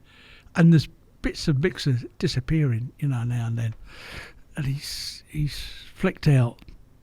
And suddenly, there's an almighty explosion. I said, Rob, they're close. Don't move, don't. No, hang on, they're close. Oh no, whoa, hang on. Yeah. There's one. It's like watching a Korda video, and it was like that. And suddenly it was gone. I shot down the tree, and the rod was hooped round. And he turned to me and Jan and said, "It's only a little." And me and Jan looked at one another. I mean, the bow wave momentarily this fish put up for about, I don't know, 10 or 12 foot, was like that tall, and it smoothed out, as he was hanging on. And of course, when he got it, he successfully got it into under the bank, and of course we could all see it then. I was like, bloody hell, of course. And funny enough, it was the parrot again. It was the same one. And so we took all these pictures of 230s in 2 days from Longfield off the top. Blimey, that takes some doing. I suppose you're going back to work tomorrow, Rob? Yeah, I'm going to have to go back. Right, me and talked in the car park. Right, we're back tomorrow. We'll sort it out. Jesus, we get there, he's sitting on that box again. He's in the same spot on that box. And, we were losing the will to live by then. So we went off in various directions, only to find out later that he'd hooked and successfully landed another 30. So, yeah. Phenomenal. Yeah. So that was one of your two stories are great Longfield stories. And Steve Alcott's Christmas capture he caught with, that was that Jack, wasn't it? It was Jack, it was Jack. I mean, that was notable, for being, it might have been, I don't know if it was a record brace or not, or certainly a record pair of carp, but it was just as notable for that outrageous T-shirt he wore. I mean, that's what everybody, look at that T-shirt. You never forget that. Yeah, that psychedelic sort of T-shirt he did. I'm trying to think if I did see Steve there. I don't think I did see Steve fishing there. But it's all. This is still a period where you're just flitting in and out, And I'm, if you see nothing there, go to Wraysbury. See nothing there, come back. And then go and just trying to find that, that chance. I mean, it worked often enough to make it, a successful thing to do. But yeah, you certainly feel like you've earned those, don't you? Though, I mean, that's if you spent that much time walking around Wraysbury and Longfield. Anyway, Chris, you're sat there right next to you. You've got like a little notebook there. I've heard you talking about this before. Right. Okay. Right now, this isn't the special album which I'm always on about, of which there's several now, I might add. This I produced at school. In 1960. This is my last full year at school. So I was 14. I joined the print trade the following year when I was 15. And every kid in certainly my year, several classes, this is my first sort of preliminary sort of introduction to printing, if you like. So we all produced, or we're all tasked with producing this 20-page scrapbook. So in here are 20 blank were 20 blank pages. But it introduced us to drawn on covers and a Hessian strip there, a bit of blocking that I think we all use that. It's called All Sports. And marbled end papers, and so there were several sort of things to it. And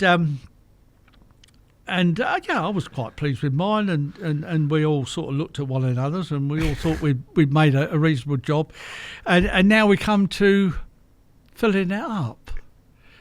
Now, every kid in that school, except one,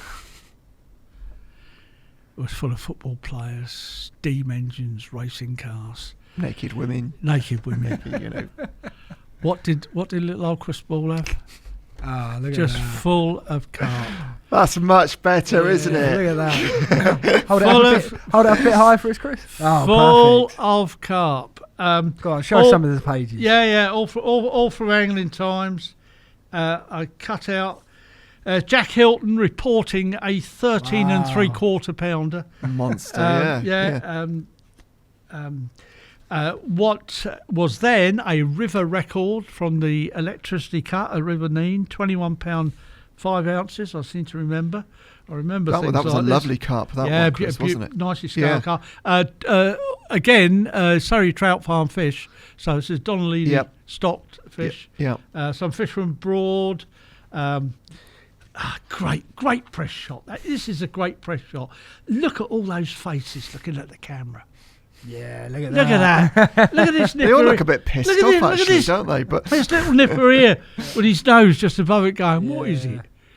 And, great shot. Yeah, so full of, and here's my little identifier. So I was C-ball and I was in 1AX. That's really impressive. Brilliant. There's the front cover of Angling Times that week with the Bob Reynolds big fish. So is this where it all started for you? Well, from this book, it turned you into a bit of an historian, really. Yeah, and collecting carp pictures. You know. Did you get a good grade for that project? I'd love to say I did. Do you know what? It's remarkable, the condition. I'd love to say I did. Yeah, you should I can't remember.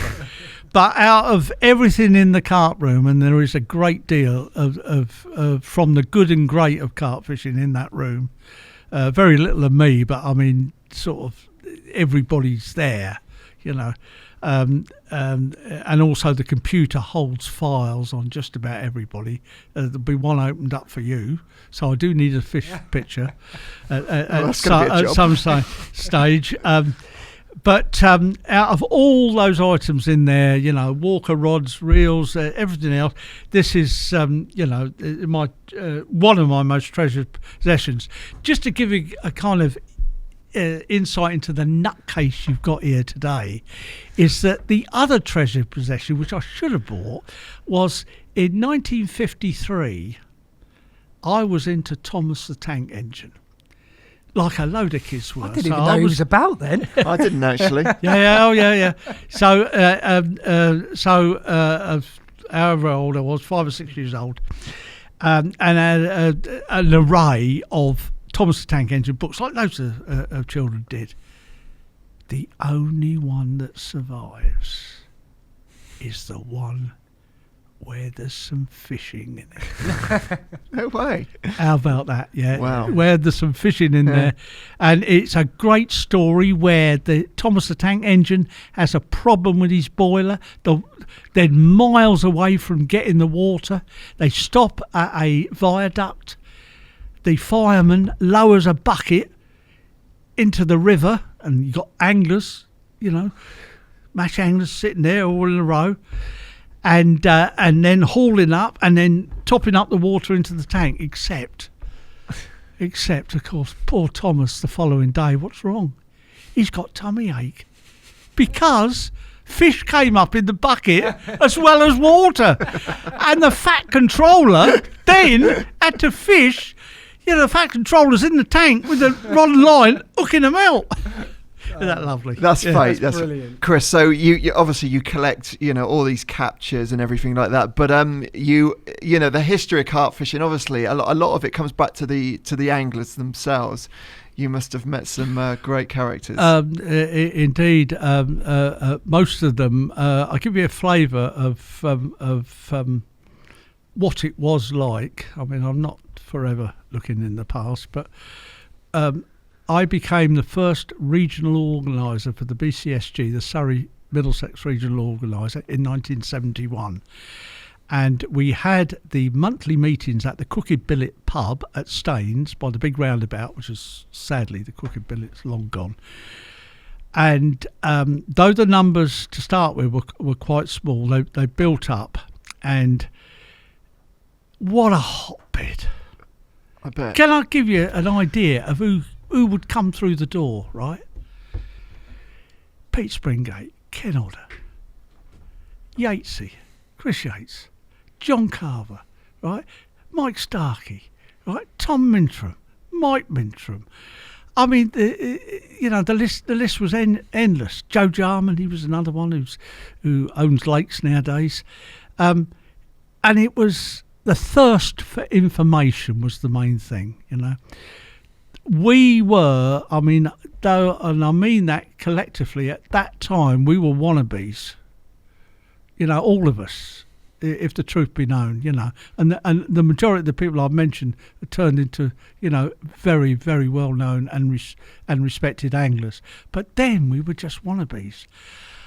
Once or twice, I can't remember what it was. It might have been a couple of times. Tom Mintram he knew Jack Hilton very well. They fished together at Redmire. He was a great big pal of his. They go way back before that into Ashley Paul days. Jack ran a landscape gardening business. And what would be the name of Jack Hilton's landscape? No, go on. Come on, it's obvious. Redmire Landscapes. Of course it would be. Jack Hilton's business is Redmire. His son, who carries on, he lives in Redmire Cottage. Brilliant. Keith Hilton lives in Redmire, so it's still there. Anyway, every now and then, so he was a landscape gardener. Tom was a builder, and Tom would occasionally, he was up in Hertfordshire, Jack, but Tom was at Epsom, only a few doors away from Yatesy, in Tattenham Grove, right next to the racecourse. And say once or twice he got work for Jack in the Epsom area, and he stopped with Tom, and he came to the meetings. Now this was a bloke right at the very, very pinnacle of carp fishing. 72, 73, right in the middle of, well, it's not whether he's going to catch a record, it's when, really. It was that era. And I had met Jack a few years before at a big tackle show, several times at the same tackle show. And but I was just, another bloody carp fishing idiot, nutcase. And a boy, I was young, right? And he came to the meetings, and we sort of commandeered one end of quite a big bar. And if Jack spoke, he didn't have a particularly loud voice either. If he spoke, it used to go quiet. And just like me and Chris Yates later on, when I sat with Chris in the dead of night when he lived at Grey Shot, it was the same story, and it was exactly the same what we asked Jack. Tell us about the Redmire monsters, and I mean, there's a straight up and down guy. That's no romancer, I promise you. He was, he certainly was. Carp had got him so much by the throat. Yeah. That he turned to religion, He turned to religion? Yeah, he became a Jehovah's Witness. In 1975, Jack Hilton gave up fishing. Right, Full stop. Yeah, and he became a Jehovah's Witness. He blamed it on carp fishing? Wow. I mean, that's me. That's me sort of gilding the lily a bit. But I mean, Well, that's the tabloid journalist in you a little bit. Yeah. But there again, I mean, it had a considerable, I mean, he ate, slept and drank carp, and certainly Redmire Pool, had him by the throat. He was besotted, and anybody in the immediate area, around him, his pals, and periphery area people like me, you listened to him and you became besotted as well. And I mean, it was so unknown, Redmire, then. And very, very important things happened at Redmire in that time, because we've mentioned the odd word monster every now and then with Redmire, but it became much more relevant in the Hilton era. Jack's syndicate started in 1968. Certainly by the 1970s, they were in a position, him and Quinlan and several others of the members of having caught fish that they then recognised in the water. This never happened in the Walker Carp Catcher Club era. They were removed. They weren't named or anything. No. A little bit later, after what became Chris Yates's record carp, it became known then as the 38 because it was caught a few times around that 30. It was one of the biggest fish in there at the time. But then they, as I say, they started to recognise fish and then seeing them with other bigger ones that no, they hadn't caught. Now Quinlan was another one. I knew him, and I talked to individually at odd times about the monsters at Redmire, and they were both convinced they saw, extraordinary things, and I would put neither of them in the romancing catalogue. Right. Not at all. No.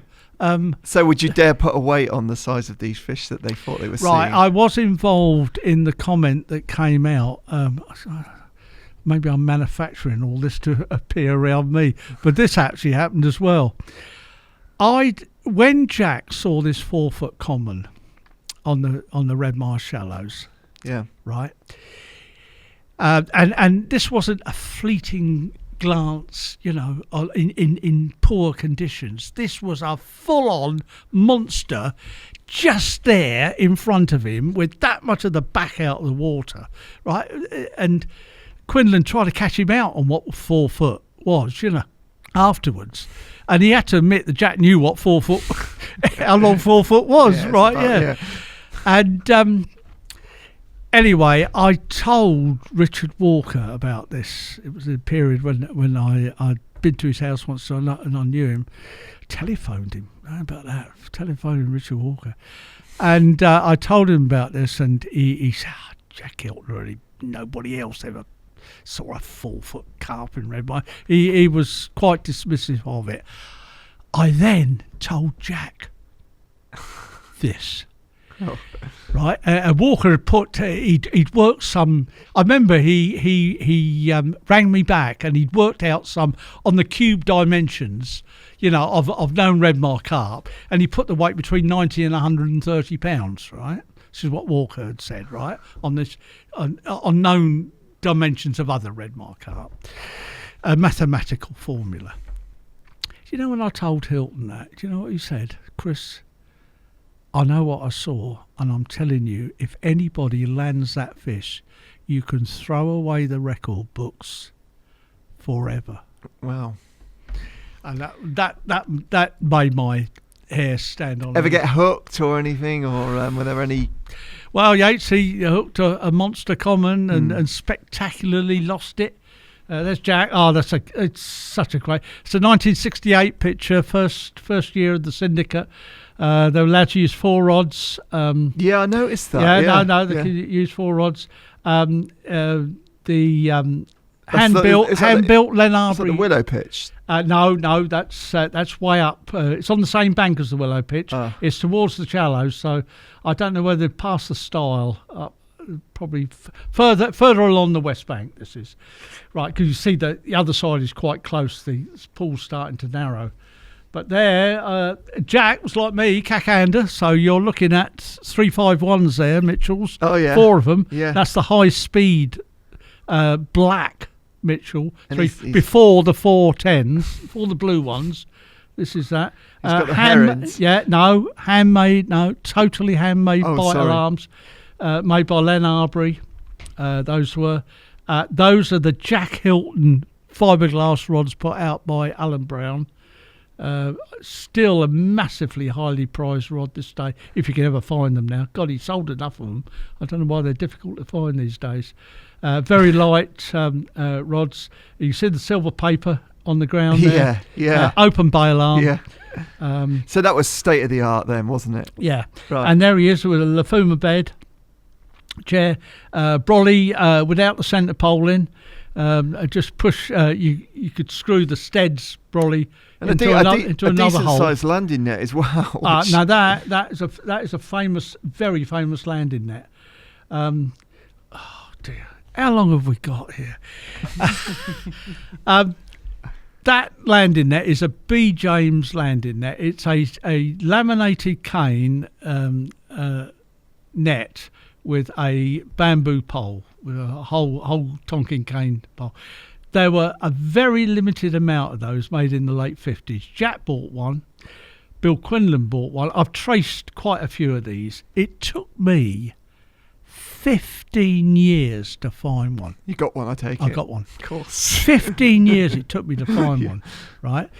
And I've still got it. It's my pride and joy. The netting's knackered, but I mean everything else is perfect.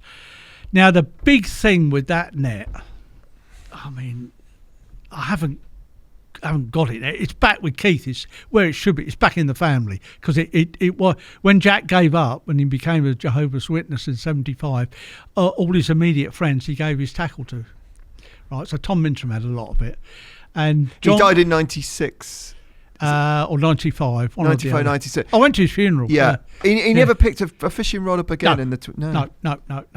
At the B.C.S.G meeting, AGM that year, and it was this time of year because I was reminded as I was coming along the road, I always remember going to Dunstable for those B.C.S. meetings, the conferences, because the rapeseed was starting in the field. And I remember from... God, you know, it's back all that time. The smell of the rape seed. Well, yeah. No, just seeing that yellow as I was coming along, I was thinking about that. But Peter Myers, Peter Myers stood up in the front of the hall and said, "Now he was a schoolmaster, very proper English master." And now you probably heard everybody. You probably heard that Jack Hilton, the great Jack Hilton, has given up fishing, and this is tragedy, you know. And we've got his friend here, Peter Frost, to come out front and say a few words about Jack. Anyway, so Peter Frost saw him coming down. He stood in the front there, quite an imposing chap. Went to his funeral as well. Oh, terrible. And all he said was, now, yeah, you probably read this in the press about Jack. He said, "I can just tell you, take it from me." I mean, he's one of his old mates. "Take it from me. He's just having a funny 5 minutes. He'll be back. He'll be back with us." It's a long 5 minutes, wasn't it? He never came back. That handle on that B. James landing net has beautifully inscribed in Indian ink every carp Jack Hilton ever caught. Wow. It starts in 1959, 5 3/4. So how many are 4 there? and a half. Do you know how many there are? Fortunately, the handle was long enough to accommodate them. You needed an extension on the handle, didn't you? Yeah, but hang on. It starts at 5 pounders. It ends with 40 pounders. Wow. And his first double, his first 20. I mean, everything is. I mean, it's beautifully engraved in Indian ink. The Jack wrote, and then it's varnished over. It's. I bet that looks incredible. Oh, it is, and I would only need a very short landing net handle nowadays, Chris. I can tell you that when my friend John Baker approached me many years ago and said, "We're going to do a film about Ashley Poole. Would you like to appear in it?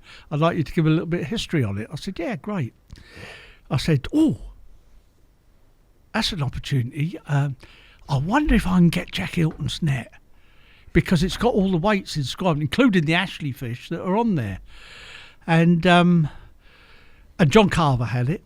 I think Tom had given it to John. And John said, "Yeah, of course you can." And we had it and filmed it. It appeared in the film. And of course, I didn't want to give it back. And in fact, I was hoping John, if you're listening to this, John, I've told you about it since anyway, but at the time I was hoping he'd forgotten that, you know, maybe I got it, but of course he hadn't. No. But I looked at it, you know, I took photos of it in the garden. I've taken the detailed photos of the whole list of carp there that was all written on this handle. And I looked at it, I thought, I'm going to have to use this now. I've got to get a fishing jack's net. I must catch a fishing jack's net. So I took it to a little syndicate water that we've got, and that I was involved with at the time.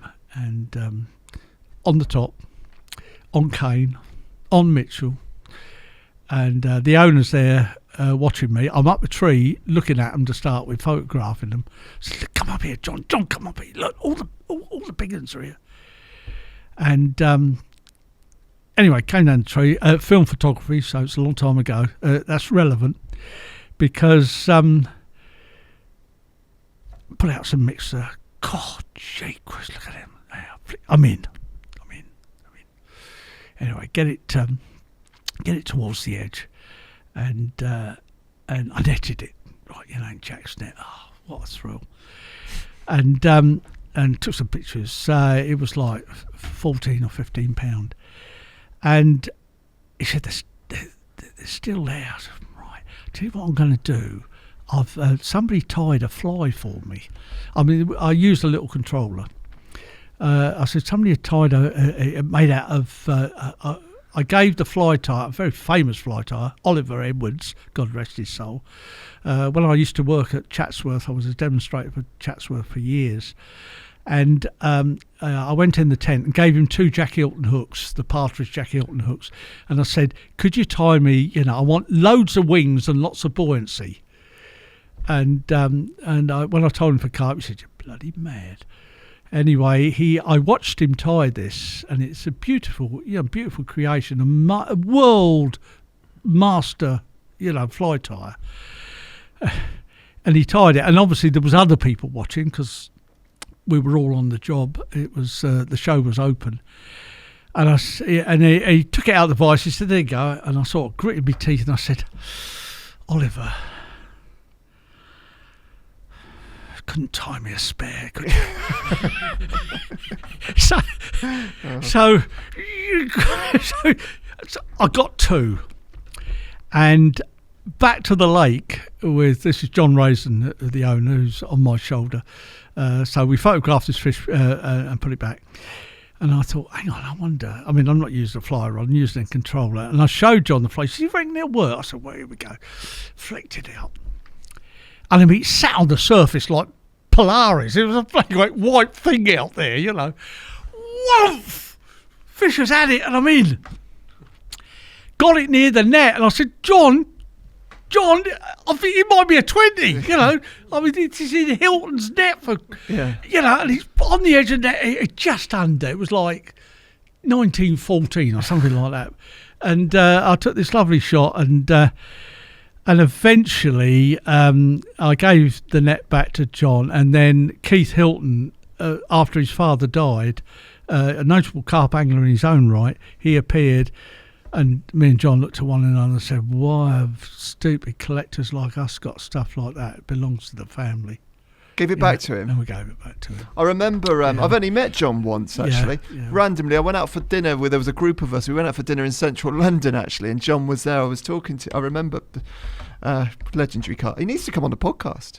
John Carver. But I remember that. I remember the net thing now because a friend of a friend knows John quite well, and he was talking about his landing net collection. Anyway, should we get back to Redmire? Yeah.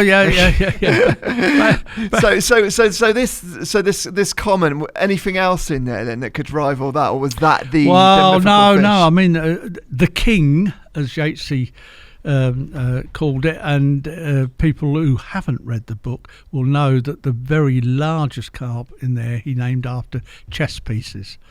So, it's brilliant. Excuse me, one of the smaller ones, the bishop, is obviously the one he caught, but there was the castles and the knights, the king and the queen, so he came close to that. Hilton had this experience. Sorry, this common was the king then? Yes. Right. And this is the one that Hutchinson had only seen a few weeks before. He stood in the willow pitch, he rang Chris from the phone box in Langara, and he went in that, how that car ever moved, I do not know, and rang him and said, "You've got to come, because I have seen The key. I've seen the monster of Redmire. Well, how big do you reckon it is then, Rod? And that's when the classic came out. It's not 4 foot. It's as big as a man. Big as a man, yeah. That's what Hutchinson said.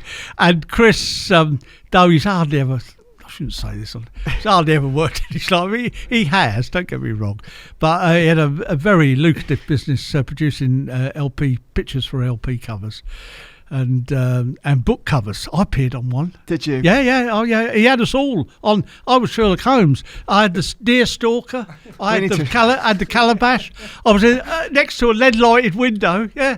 They were smoking some weird stuff at Redmire, weren't they? Yeah, probably as well. Anyway, So, and Chris got there, and he might have been when he thought he hooked this massive carp, and there's other stories. I mean, they're almost outweighed by ghosts, unfortunately. Though it never happened to me, and though I never spent a night in that spot, I have only fished one night at Redmire.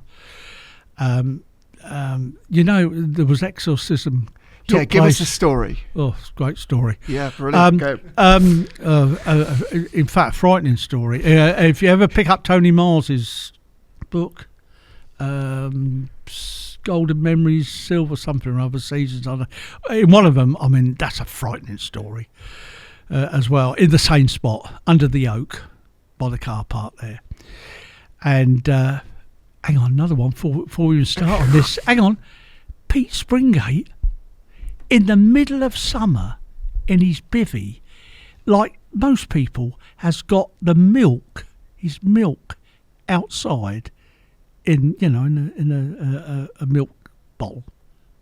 In the middle of summer, he went to make a cup of tea in the morning. It's frozen, solid, frozen, solid. I mean, things moving on their own, all that. Same part of the lake. Exactly. Only under the oaks there, right near the spillway towards the dam on the east bank. But I went to a gathering there. It was a 30-year gathering of Les Bamford controlling the pool, and several of the Richardson family, the owners, were there, and I had heard this story about a terrible night that it's not Kim, I don't know if it might have been Kim Richardson and his son. His son wanted to do some camping, so they went down to the lake. He said there were people fishing there, but they didn't get in the way, and they pitched the tent, under this tree. There's plenty of room there. And sometime in the early hours in the morning, the whole area within the tent became like an icebox, and suddenly in front of the pair of them, I mean, this is a young child that was with him then, might not have been 10, this floating red apparition was in front of them, inside the tent. It was a tent, not a bivvy, right? And Kim shouted at it, "Who are you?" What do you say, have you caught anything? Yeah, and I mean, the nipper was, panicking. And it gradually disappeared. They never did it again. And then they ordered an exorcism. And from Langaran Church, the vicar came and performed an exorcism in that spot, right? And I don't know whether that fixed it or not. I mean, Yatesy will tell you the most horrendous story in the same spot of him lying on the ground, because that's what he did. He just laid a newspaper with a sleeping bag. Yeah. And in the middle of the night, I mean, it's in the Hutchinson era, so Rod might have been there, and there would have only been 2 other people at the most there, nowhere near him. And suddenly, a mega pitch, his name, Grass, like there, just the other side of his umbrella. And he thought somebody was, playing shut up. Thought somebody was nobody there. Oh, dear. Great, isn't it? Nobody there. And Pete's experience was after the exorcism. No, that was before. Oh, was it? Yeah, that was Right. before. No, this is later on. So at this 30th year get together, I recorded, I had my little tape machine. I said, Kim, tell me that story. So that, and I mean, I've written about it word for word, that story. Freaked him out. Absolutely freaked him out. I mean, that lake just lends itself to that as well, though, doesn't it? The size of it, and it's a bit creepy, isn't it? Redmire, small, intimate place, full of history. But tell us a little bit about, Redmire before it. Do you know? But the lake before it was stocked. So was it the family on the? Yeah. Yeah. I mean, it appeared on maps in the sort of 17th century. It was a water supply reservoir for the big house. Now, up on the hill is Benithan Court, which is, the big house. I've been in there. It's fantastic. I don't know if it'd be Georgian or Victorian house. Massive high-ceiling kitchen. Fantastic. All the pans hanging up, Les Bamford took my wife and I around there once, and we walked down the corridor. It was a lovely touch. He said, "Oh, stop," he said. And he said, he just pushed it. I remember he pushed it with one finger. He pushed the door open. He said, "See that table there? That's where I signed the Redmire lease." Oh. And I went, really, Les? Gee, wow. Anyway, so that's what it was. And it had trout in it, obviously stock trout in it in the early 30s. They just disappeared. It's interesting that the trout were there because almost certainly two chub that were seen floating around in the 50s, I'm sure were possibly small renegade live baits. Survivors. Survivors from just slung them in. It's a bit random, isn't it? Yeah. Two chub that were quite well known, weren't they? They were, yeah. I mean, Walker caught one, and the other one they reckon was a whopper, but it is Redmire after all.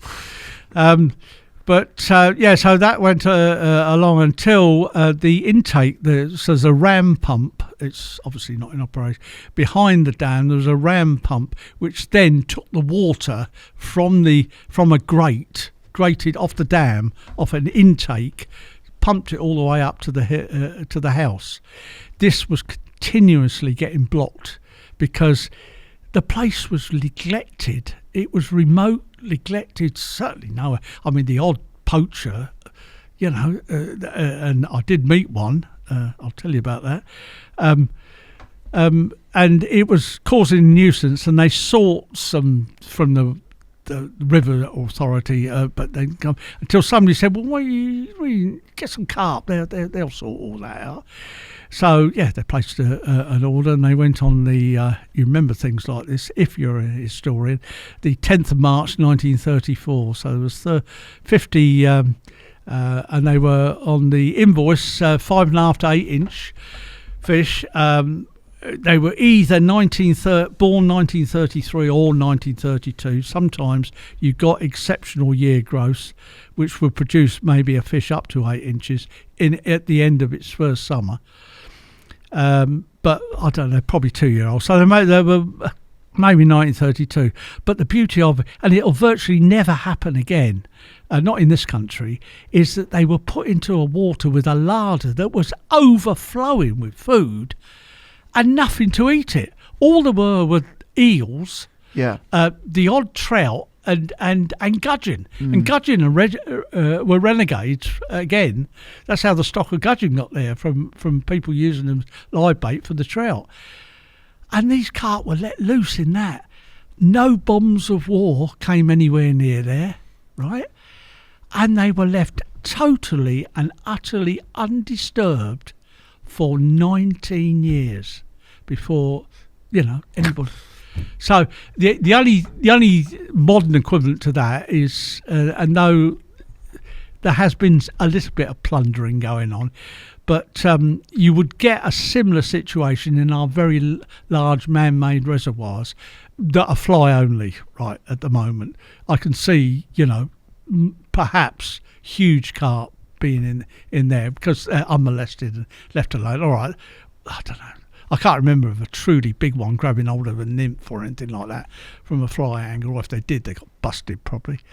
But essentially you had like a 2.5 acre lake that was very, very rich, old water, an old lake as well. Yeah, so it was full of nutrients. Yeah, as well, I mean the larder was full. It was wonderful food. They had no capture damage. They had no stress of capture or anything like that.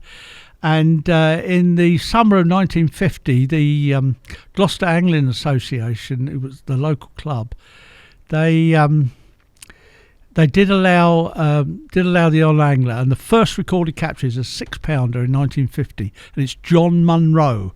I mean, until I wrote about it in the very first King Carp, in the first Historical Carp Waters, nobody had ever heard of John Munro. I think it's the only fish he did get, but it's the first one that me and other historians have found as a reference to a Redmire carp being caught by rod and line.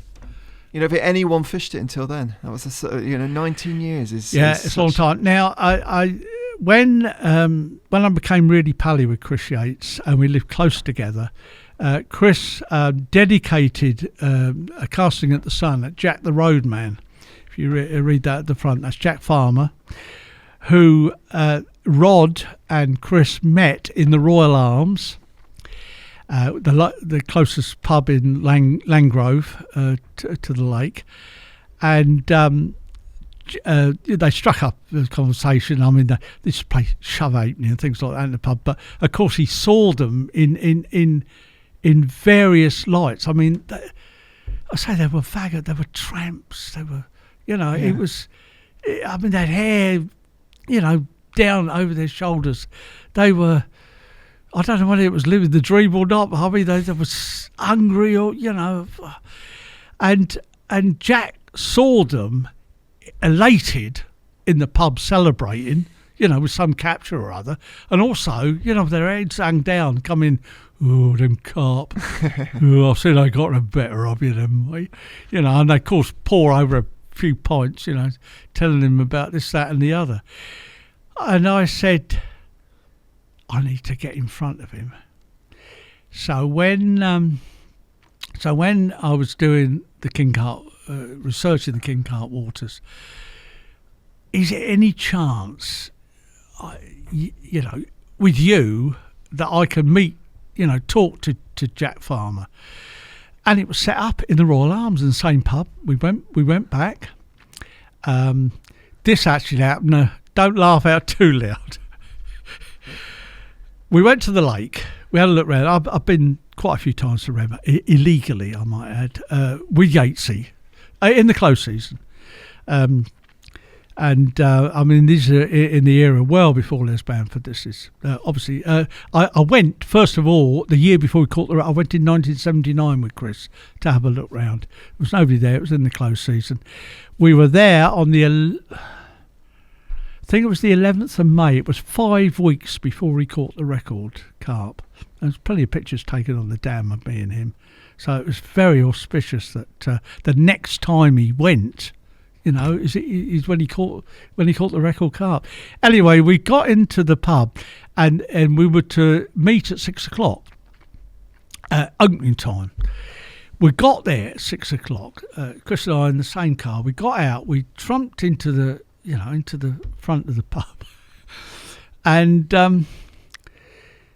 it didn't look like there was anybody there. Don't worry, he'll be here. Yatesy, in typical Yates style, the landlord came out. Right, my good man, can we have a pint of your, foremost style or some flowery description? And with that, suddenly there was a movement, and at the end of the bar there was somebody there, but he wasn't dead. He was very still. Neither Chris and I noticed him. And he was there, sitting there, and only 10 foot away. And do you know what? I think Chris has even written about this. he suddenly looked up. He looked at Chris, who's quite a towering figure. And this is all he said. He said, "I remember you. You're mad." and Yacey, typical style, said, "Quite right. You've got to be mad in this day and age even to survive, And he was in the pub in the 70s with Jack Farmer and seeing those Yacey and Hutchinson come in. Yeah. Come in. So Chris might have been he might have been called that a few times then, Chris, by the sounds of it.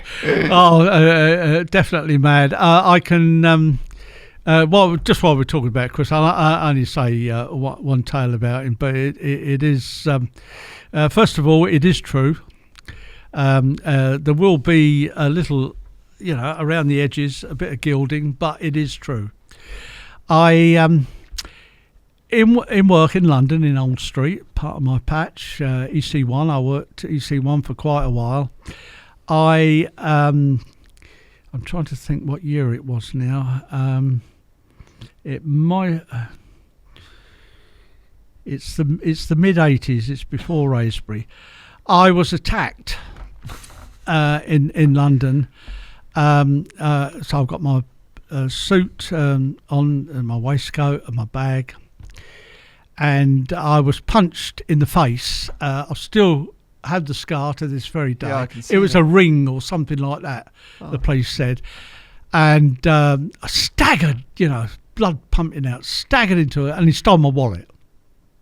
I stole my wallet out my pocket, and blimey, I had to have stitches. I mean, it was a great upset for the family, particularly my mother, who was still alive. And I went to Old Street. I went to the hospital, St Thomas's, and they stitched me out. And the police were obviously involved. And I went to the police station, and I couldn't give a description. I couldn't tell you if the guy was white or black or what he was. So I gave them the bare bones of it. I mean, by then I'd had to ring up and cancel cards and all that going on, and then at the end of this, I was in a room with a detective who took things down, and then somebody else came in and then sat down, and they just sort of finished off, and they said, "Mr. Ball, I don't know whether you're aware of the Criminal Injury Compensation Board." No. What's that? Well, it is for cases like this where, there is a fund of money, which is available for people who have had, crimes such as yourself. And he gave me the details. I said, "Yeah, all right." I was just mad more than anything else. I was, this guy had just done this, and and why? I mean, the only thing they said there's a chance we might catch him, in as much as we will apprehend somebody for a similar crime, and they sometimes then admit to past crimes. So all that way.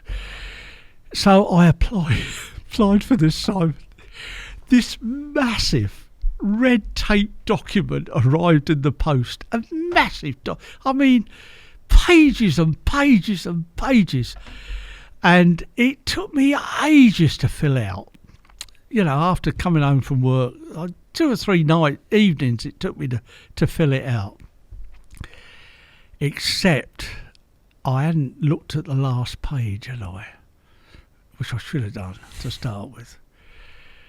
So I filled all this in, about my life and exactly what happened, as best I could remember it, to the incident. The applicant needs to supply a picture of the said injury. Now, at that stage, the stitches were out, but I had a lump and it sort of stuck out. Yeah, here it's gone. It's largely gone now. I mean, the scar's there, but the bump sort of stuck out. And I thought, hang on. What about my photographer friend, the Ace Chris Yates, master of the camera? He's going to do it, isn't he? So I rang up Chris and we went. He's still living in Greyshot in that house with a wooden roof. And we sat in the scullery, probably talked about Redmire monsters. and then his wife went to bed and the children were around then. and he said, right, we better go upstairs. I've got it all set up in the room, Chris. All right, okay. So I went into this room and he sat me on a seat in the corner and he put an arc light under there. He put an arc light here. He put one under my chin. He put one there. He took these pictures. When I saw them, I looked like a gargoyle. This funny lip was like, here somewhere. And I submitted all this, including the picture. And you know what? I was awarded £1,000 compensation, and I told Chris, I said, Chris, I'm going to give you a tenner for this, mate. And I can tell you exactly when this was. Now thinking about it, because it was only a few months to go to the launch of Casting at the Sun, and I took Chris to the Carp Society show that year, which wasn't at Dunstable. It might have been Hatfield Polytechnic or somewhere like that. I had a brand new company car, like an Austin Allegro, something like that. It delivered to me with 11 miles on the clock, right? And I said, I got this new company car. We'll go in this company car, Chris. So I've picked him up. Anyway, got to the house, and he said, the book's come. Book's arrived. I went, gee. So he then, and it's because he writes poems and things in people's books. And he said, here's yours. He said, I said, no, do it now. We'll rush later on. So in his fountain pen, he did this wonderful, in times of yore when blah, blah, blah, blah, blah. And very nice. He said, I've got 2 boxes. I hope that's, but they probably won't go. So we loaded these 2 boxes in. Do you know they lasted about 30 seconds? Really? Yeah. They all wanted, yeah. Oh, well, yeah. On the way home, Chris has gone, do you know what? I could have taken some more boxes. Yeah. And that was the starting of it. I was very fortunate in the autumn before to arrive at the house one day, and Claire, his wife, was a wonderful artist. And she was in the middle of all the chapter headings, have her wonderful line drawings. And one of them was the Burr Heath tea rooms. It had the word teas on the roof. It's in the preface, I think. Have a look at it. And she wasn't there. And Chris went off somewhere. And I was left alone in the front room. On the easel was this half-finished that eventually... And I said, what's this, Chris? Illustrations for the book. It's coming along nicely, And I saw that in a sort of... I didn't have a camera with me. I should have done. Legendary book. Anyway, yeah. So that's a little story with Chris. But all that happened. Blimey. Very eventful your life, Chris, isn't it? Well, one way or another. I was going to ask you early Redmire fish. They either they didn't necessarily go back into the lake, did they, or they ended up somewhere else. I mean, the first record. We know that one was taken away and weighed elsewhere. Yes. And then obviously Ravioli or Clarissa as well. Was there any more fish that didn't go back? Yeah, I mean, you mentioned about the Bob Richards fish, which unfortunately was gaffed. Such was the times. The net he had was woefully inadequate for a fish that size, though he had caught in 1951 1 or 2 Redmire fish, 6 and 7 pounders, which would go in that net. A 31 pound 4 ounce mirror certainly wouldn't go in that net, and he didn't think twice about using the gaff. Anyway, it was weighed some hours later by the Secretary of Gloucester Angling Association, I think. but a true weight of 31 pound 4 ounces. The ironical bit in that story is that, can you believe he left the lake with that fish under his arm? Mental, hang on, and got on a bus. Got on a bus? Got on a bus. He did. To Ross-on-Wye. Unbelievable. And I mean, this thing is still sitting next to him. Yeah. I mean, it's still oozing blood problem. I mean, it's a terrible thing to sort of talk about, but I mean, such a bizarre thing. When Walker anyway, Walker. Why was Walker so intent on taking the fish out of the lake there? I mean. Right, there's several things. First of all, he had rarely done this with fish. In that summer of 52, the year he caught Clarissa, he had landed his first 20-pounder from Dagenham Lake, which was photographed and put back. He was a keen photographer, he'd rather, and for somebody else to catch, that kind of thing. But it was different in Clarissa's case. The weight difference between the Bobrisher's 31.4 and 44 pound, it's akin to somebody these days like Usain Bolt running a mile in 2:59, not 3:59. That was the quantum leap that it was. Anglers for years had the persona of fibbing and lying and exaggerating their catch. Was he surprised? Was he surprised when he caught that fish, or did he? No. They'd seen fish that year. Possibly saw that one as well. He mentions about seeing a large common carp earlier. The king. No. This one he possibly caught, which was Clarissa. Oh. So that was in the back of his mind, and certainly didn't want to kill it. That's for sure. And it was caught around 4:45, 5 o'clock, so it's still dark, on September the 13th. Everybody should remember that date. Pete Thomas, his pal, went back into the brolly, into the tent and fell asleep, and Dick sat up smoking, thinking about it. And then he came up with an idea of maybe sending it to an aquarium. And he rang up the nearest one, which was Bristol Zoo. I don't know how he got the number. It must have been. He went to he used the phone in Bonython Court. He went up to the house and said, "Can I use the phone?" And he got a chap on the phones saying, no. A very vague response. He took the bull by the horns. He rang the Regent's Park Zoo, the aquarium, and talked to somebody. And he said, "I've got a 44-pound. I've got a 40-pound carp here. Yeah, not 44. Yeah. I've got a 40-pound carp here. If you'd like to get somebody to come and bring a tub and tell you're most welcome." You know what the bloke said on the phone there? No, we've got a 14-pound carp. And he said, no, 40, not 14.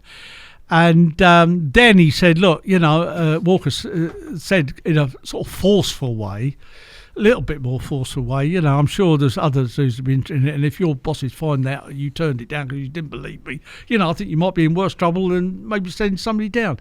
And a trailer came down, vast tub. You can see it in some of the pictures, the trailer, up behind Walker with some of the shots. And you can see the tub on the back there. And it got transported. But the most important thing was weighed when it got there, and the rough weight on the bank, because no scale's big enough, they did it between two scales and came a rough weight of 41.5 pound.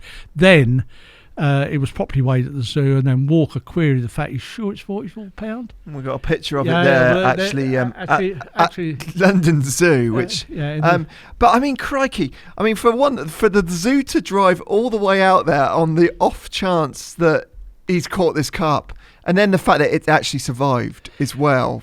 True, it's a long way from from London over to Ross-on-Wye. It's just a long way. Yeah, I mean, it is an incredible story. I mean, it all happened. The fish arrived a little bit battered.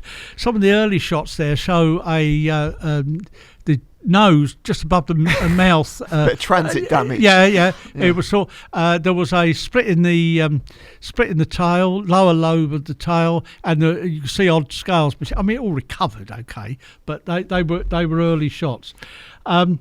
This is a fantastic picture. Brilliant picture. A brilliant picture. It was a publicity shot. It was the centre spread of the Daily Mirror in 1963. All about Clarissa, the record carp. And you talk about that finger where you've touched it. You touched it just before it died. 71 was it? It died. It died in 71. I made a formal request to the zoo when I was researching a book which I never actually completed, and I wrote to them and said, is it possible to, because as a kid I'd seen it from behind the glass. I went with the school, in the 50s to see to the zoo. Did it retain its weight for? No. It gradually decreased. Now, I got a favourable. I'll say, is it possible I could see the fish from? But get more closer to the fish, please. Yeah, and I sort of used my B.C.S.G. I am from the. Anyway, I got a favourable response back and saying yes, by all means, when you'd like to come by, and it all got arranged. The trouble is, it was January. The place was deserted. Nobody goes to the zoo in January. And I walked sort of straight in, and they knew who I was and this and that. And it was a young girl in a white coat who took me. We sort of had a little bit of preamble in the office, and I said, "What's the fish like?" Yeah, well, we're a bit worried about blah blah blah blah, blah. And then we went up some stairs. I mean, this is years before health and safety. It's frightening when you think about it. And we got above, and there's a vast network of tanks there. Some of them irregular shape, though the glass is obviously, but they're irregular shaped tanks. And I remember distinctly that this whole area above me, this whole ceiling above me was in darkness, but the illumination, all the tanks were illuminated. And there was a walkway, quite a narrow walkway in white. It was painted white, so you could see it. But it was a wibbly wobbly road, going off that way, this way, around the various displays, tank displays. And anyway, we walked for a little while. She said, "It's in this one," and she said, "Waggle your fingers," because it'd been 19 years in captivity. Tame, It was tame, and which I did. I waggled my fingers. It came up. Clarissa sucked my fingers, and then it sort of half laid on its side, just half laid on the surface. And with this finger, I remember running just quickly down the flank of the fish. Now, it looked like an old man, like concave belly. When you saw it, because I went down and had a look at it in front of the glass. I mean, how old was it then? Work it out. Oh, right. So 35, so 41. Yeah. Years. So, born, say, 1932, yeah? Okay, yeah, so older than that, Yeah. And so when you looked at it from the glass, and it was stooped, it had this concave belly and a slope head. But when it was laying in front of me, it had this on the gill plate. Just about, it had it wasn't a nasty looking like a boil, but it was some kind of growth. I remember that on its cheek. And I mean, it was a surreal moment. And the gag is, of course, people know because I've said it many times, but it died in the May, and people have blamed me ever since. But it was nothing to do with me. But one thing's for sure, I'm the only. It's possibly I might be the only person, certainly the only carp angler alive that touched Clarissa. It's lovely, isn't it? So about that, yeah. Yeah. Could Clarissa have grown even bigger if he or she stayed in Redmire Port? Yeah, quite possibly. I mean, the shape of the fish was absolutely fantastic. Classic. Though Walker never took any measurements, he worked it out with various things in the picture, like Pete Thomas's forearm and stuff like that.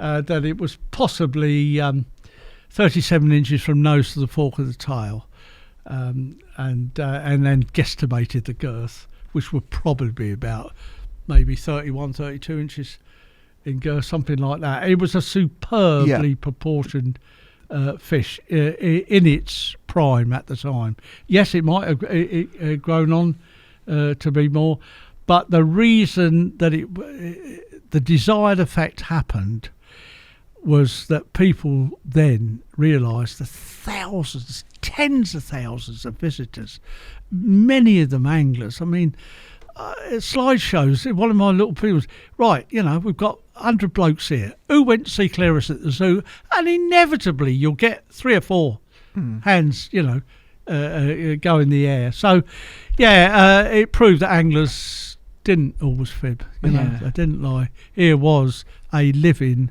monster. And that lake had a long history. When you think, I mean, I think you said the raspberry was the longest living fish in known living fish in Redmire. You reckon 70 years old? Yeah, I mean, almost certainly a 1934 stocking fish.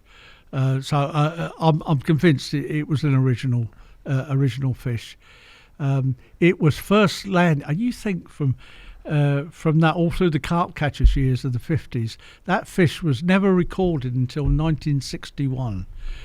So it had from 1934, it'd been in the lake. Long time. His first record, 1961, and then and after that, all the good and great caught it. Hilton, Quinlan, Hutchinson, Clifford, all of them happens like that, doesn't it? Yeah, and I mean the only reason I got in front of that fish is that in 1991 the one of a few times the pool was drained, and I went to cover it as a sort of general story that I was interested in, obviously, and also I just wanted to maybe see this fantastic carp that at the time when I touched it, it was 10 years older than me.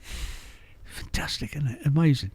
And I remember people like Jeff Rendell and Lloyd Bent, famous Colne Valley anglers, were there at the netting helping out. And I might have been, I can't. Somebody shouted over, "It's here!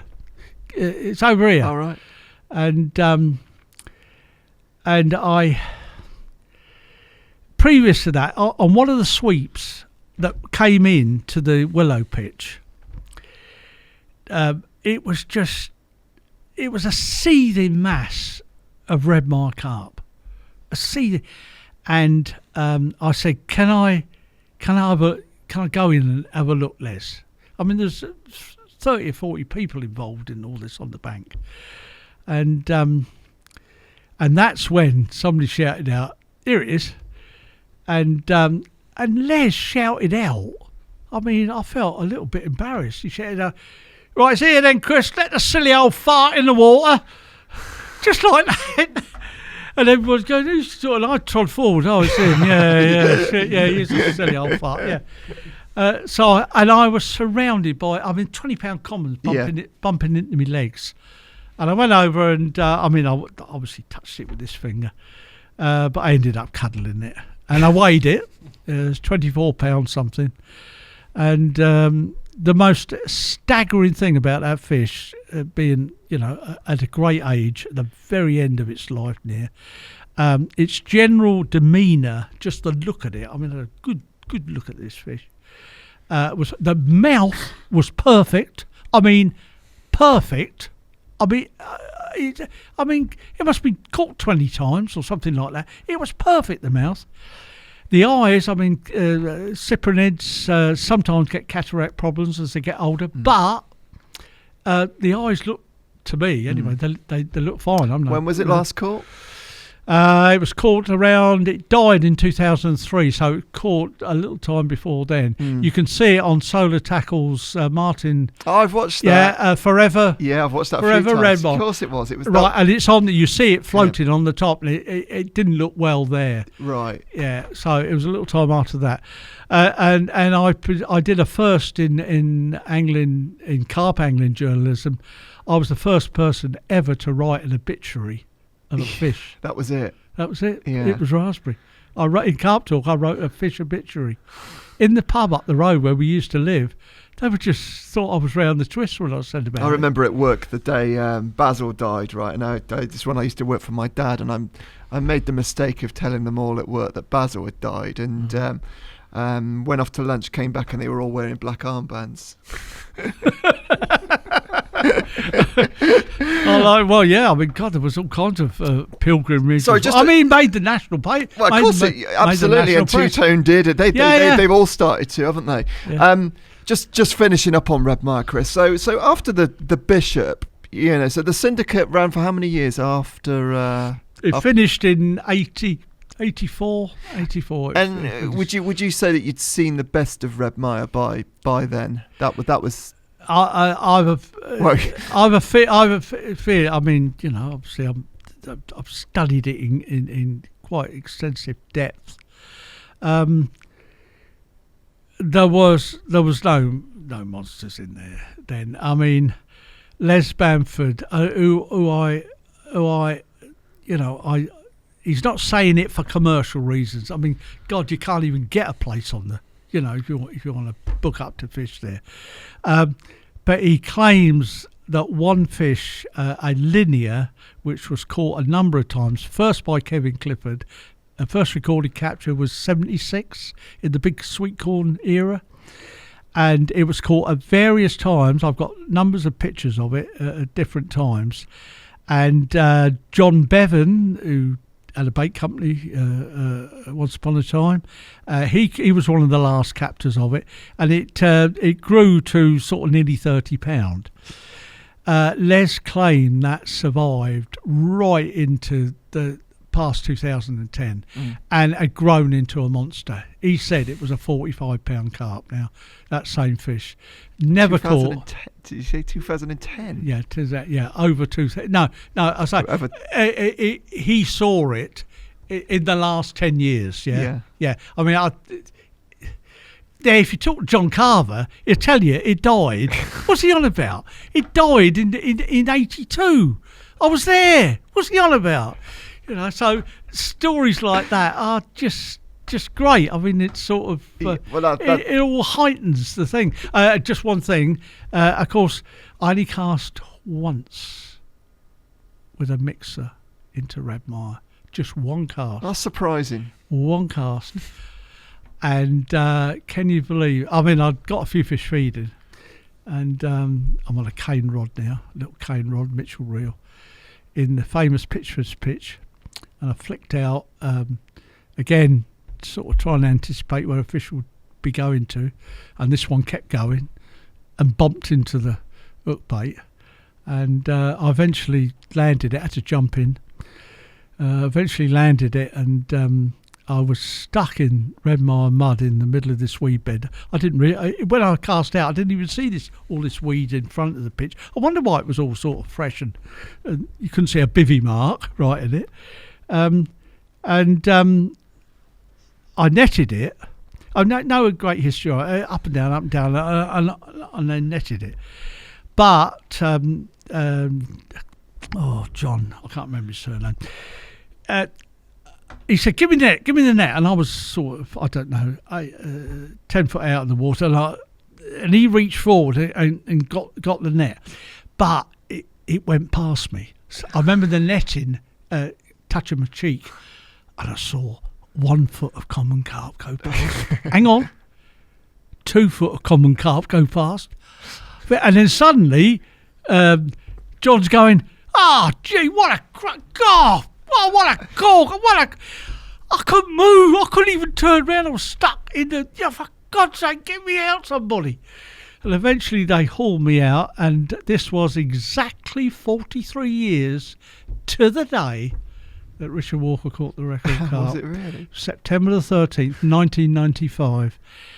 And there was about half-size sticks fish, 21.5 pounds. And do you know what? Straight away, when I looked in the album, got pictures of Rod holding it in the 70s. Wow. It's a famous, one of the proper. That's a great story. Yeah. You never fancied fishing it very much. No. I mean, I had the opportunity. I mean, I had possibly, because I had Hilton connections, I could have, if I really pushed it. I mean, we just got married in 60. I mean, money was tight. I mean, it was £50 a year, which, doesn't sound nothing now, but it's a lot of money. A lot of money in them days. I mean, I did have the connections, but I just joined Wokingham District, which had very big carp in it. I was going up the ladder sort of that way, and that was local, not the other side of the country. But I've been, I say, loads of times. Just this one time, and Tim had booked the pool for a week, and he rang me up and said, "Look, I don't know if you want to come, but it covers the date of the 13th of September. An important day." And I, because Carp Talk was on the go, I mean, it was bloody hectic. I could only spend, maybe a day, just a day, arriving in the afternoon, fish the willow pitch. So they left the willow pitch free. I fished with my finest Bob Southwell cane rods, my oldest reliable Mitchell reels. I had Paternoster, what do I have? Caster on the hook, silver paper, and I spoilt it because when I see the pictures, it really is sport, because it was crap weather, and I had a fox bivvy up in there, which sort of ruined the sort of. But I had to. I mean, it was horrible weather, but it was only in the morning when the weather cleared up. And then Tim came down and said, "Do you know the other day when the sun came out, they were on the top?" And obviously, I bought mixer, and that's how it suddenly happened. Out of nowhere, you're suddenly in a good position. But sometimes it's nice to keep those memories, isn't it? Yeah. As pure as you possibly can. I bet you never forget September 13th. I don't always go fishing. Every year. On that day. On that day, yeah, definitely go Brilliant. Fishing. Same with Yatesy. You would never, ever, ever not go on the 13th. Really? We need to remember that, Tobe. Yeah. We won't book him for that day. Hey, Chris, can you catch carp in March off the surface? Right, okay, yeah, you're probably referring to that slightly epic, even if I'll say it myself, capture from last year. It is difficult to see, first of all, fish in the upper layers in the winter, in the depths of winter. And one of my most outstanding, for me, personal captures ever was in the January 1983 when I went to the tarn at Cut Mill to fish a pair of boilies, fishing behind a pair of rods, and I got there, she's frozen. Oh, gee. So I had a look around, and I came around this sandy slope. Anybody who's watching this know the sandy slope there. And I walked further on, and there was 2 or 3 silver birches in the water. And this area, I'm in a semicircle, not too bigger than this table, was free of ice. I mean, the only, 99.999% was covered with ice. And this little bit here, I looked in it, there they are. 2 or 3 floating up and down. There's mixer and rods always in the car. They're in there now. They were 30 years ago. I saw those the other day. Yeah. Ran all the way up that slope, came back, put some out. Straight away, a fish came up. The biggest one that I could see, and dropped a hook bait close to him, hooked it, and got it out. And it was a 21 and a half pound. Where, I say it was the only ice-free, so it showed the possibilities. I then caught some other sort of ice carp as well. But when I belonged to the syndicate over near Ringwood, and not last year because we were in lockdown from the 23rd of March onwards, as everybody knows. But the previous March, I looked in this area of quite shallow water, and there's a few fish floating about. But blimey, I'll go and get the mixers and put them out. And I caught a couple to nearly £20. It was fantastic. It was cold conditions. It was, I don't know, 10th, 11th of March, something like that. So again, last March, I looked in there again. Oh, gee. This time, the 19 pounders there. Oh, my God. And straight away I got in front of several big fish, very, very close in. And I hooked one at my feet. 2 fish. I was out a little further, just concentrating on... I'd had several close misses already, all within 5 minutes. And there seemed 2 pretty dark shapes out there, and they were close. Then suddenly, just caught out the corner of my eye, just coming along the margins, 2 fish came along, and I reeled back like mad, and sort of brought the rod almost to upright position. We got that on video. What? We got that. I have got it on video. Well, that's the day after. This is the day before. Yeah. So I got the first fish, as I explained, went under it. The second one stopped and came up. Big black, the big ones had this big bump on their nose. Big bump came up, woof, down, and round and round and round and round and round and round, and I eventually landed it. I looked at it. Oh, I don't believe this. I've done it again. This is a very good fish. And I had no unhooking mat or anything like that there. The car was only 50 yards away. So I stuck the springbow landing net into the bank, and nobody there. And raced back to the car, and as I got to the car, blow me, another car pulled up next to me. I didn't know the bloke, got out, he said, all right. Of course, he saw me getting the unhooking mat out, and he said, blow me, you caught one? I said, yeah. He said, I'll come down with you, mate, oh, thanks a lot. So he came with me. He's a nice bloke, I know him now. And I bought it, I said, so we've got the unhooking mat sorted out. I said, if you can bring the bucket down, with me, fill the bucket up, I'll bring the fishing net. Of course, I tried to lift it, and then I think, gee, anyway, I brought it back on the unhooking mat, and then this chap, also Chris, said, £30 that, mate. And I went, gee, wonder if we'd spread the net apart. Blimey, a real chunky fish. Should be a picture of that, I think, on this film. We need to go back to do that. Anyway, you've got Toby on the run here now, Chris. Anyway, so he took some wonderful pictures. I was thrilled to catch it. It was the 16th of March. This was, so it's about a week before lockdown, and there you go. Oh yeah, we've got him at it now. He's going to try and No, it's not that one. 16th of March. Yeah, 16th of March. I then sat on the bank by myself. Chris went, and the light was starting to close in. The river keeper came along. I told him about it, and I couldn't. There were odd bits disappearing still, a bait, but blimey, how many more do I want to catch? I was quite happy with that. But as I got up, as I stood up, I've been sitting down, as I stood up and looked down this narrow channel, I noticed that the residue of mixer that hadn't been taken out front, still trying to find it. No, that's fine, it's fine. Yeah. Had drifted, even though there was no wind, it had drifted over, I don't know, a course of an hour or a little bit more further down, and I noticed some dimples appearing under some overhanging branches. And I thought, they're down there now.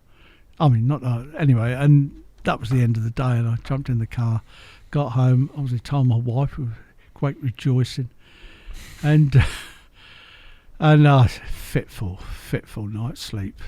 Got up next morning, I said, I've got to go back, love. I've got to go back. So I arrived again at 12 o'clock. Following day, 17th of March, and similar, in fact, colder conditions. You can see I've got sort of heavy-duty stuff on. And there was somebody fishing in that spot from the day before, so I knew him. I had a little word with him. He'd heard about a fish I'd caught. So we had a little natter. Said, seen any? Oh, yeah, I've seen some on the top. So I wandered down to this spot, which normally in the summer you just can't get to. But obviously in the winter, everything the lake was in flood, as you can see here. Fortunately, I had a pair of waders, so I could get near the water. And and he stood about. I don't know. And you had someone filming this as well. Well, so yeah. And talking to the fella that was fishing in the spot I was yesterday was a pal of mine, and I said I found some fish. But That's a bite. It does take your breath away. That take. Yeah, that's a take and a half. Do you see all the other fish scatter as well at the same time? There were 3 fish there, weren't there? 3 or 4 fish there. Oh yeah. A massive explosion. Anyway, and, Chris, what have you got? Don't worry. Everybody asks the question. What's that on your line? Yeah. The second time, somebody with me has said, he catches them, Toad, doesn't he? He does. Yeah. Anyway, that's £35. Anyway, John came down the back. He just like had boots on, but he was about 10 foot behind me, and as we've just seen, I got them to come. I only made one cast. Right, I got them to come so close, really that close. The bit on the line is a bit of weight, and I'll tell you what it is, because I thought I might be having to fish a little bit further out, but that wasn't the case. It didn't matter. It doesn't make any difference to the presentation or what have you. And I heard John catch his breath within like 2 minutes. I mean, great big nose came up, and massive swirl at the hook bait. Oh, steady, and then calm down. Another handful out, because I'd do it by hand. And sure enough, waited there, as you've just seen, for a long time. That was 45 seconds, a minute, just absolute on edge, in that 10-second slot again, right? And it went, right? Anyway, the one day before, gone round and round and round and round. In fact, at one stage, I was worried because it felt so heavy. I thought it might be fair looked. It wasn't, but this one, as you probably just saw, haired off to the left.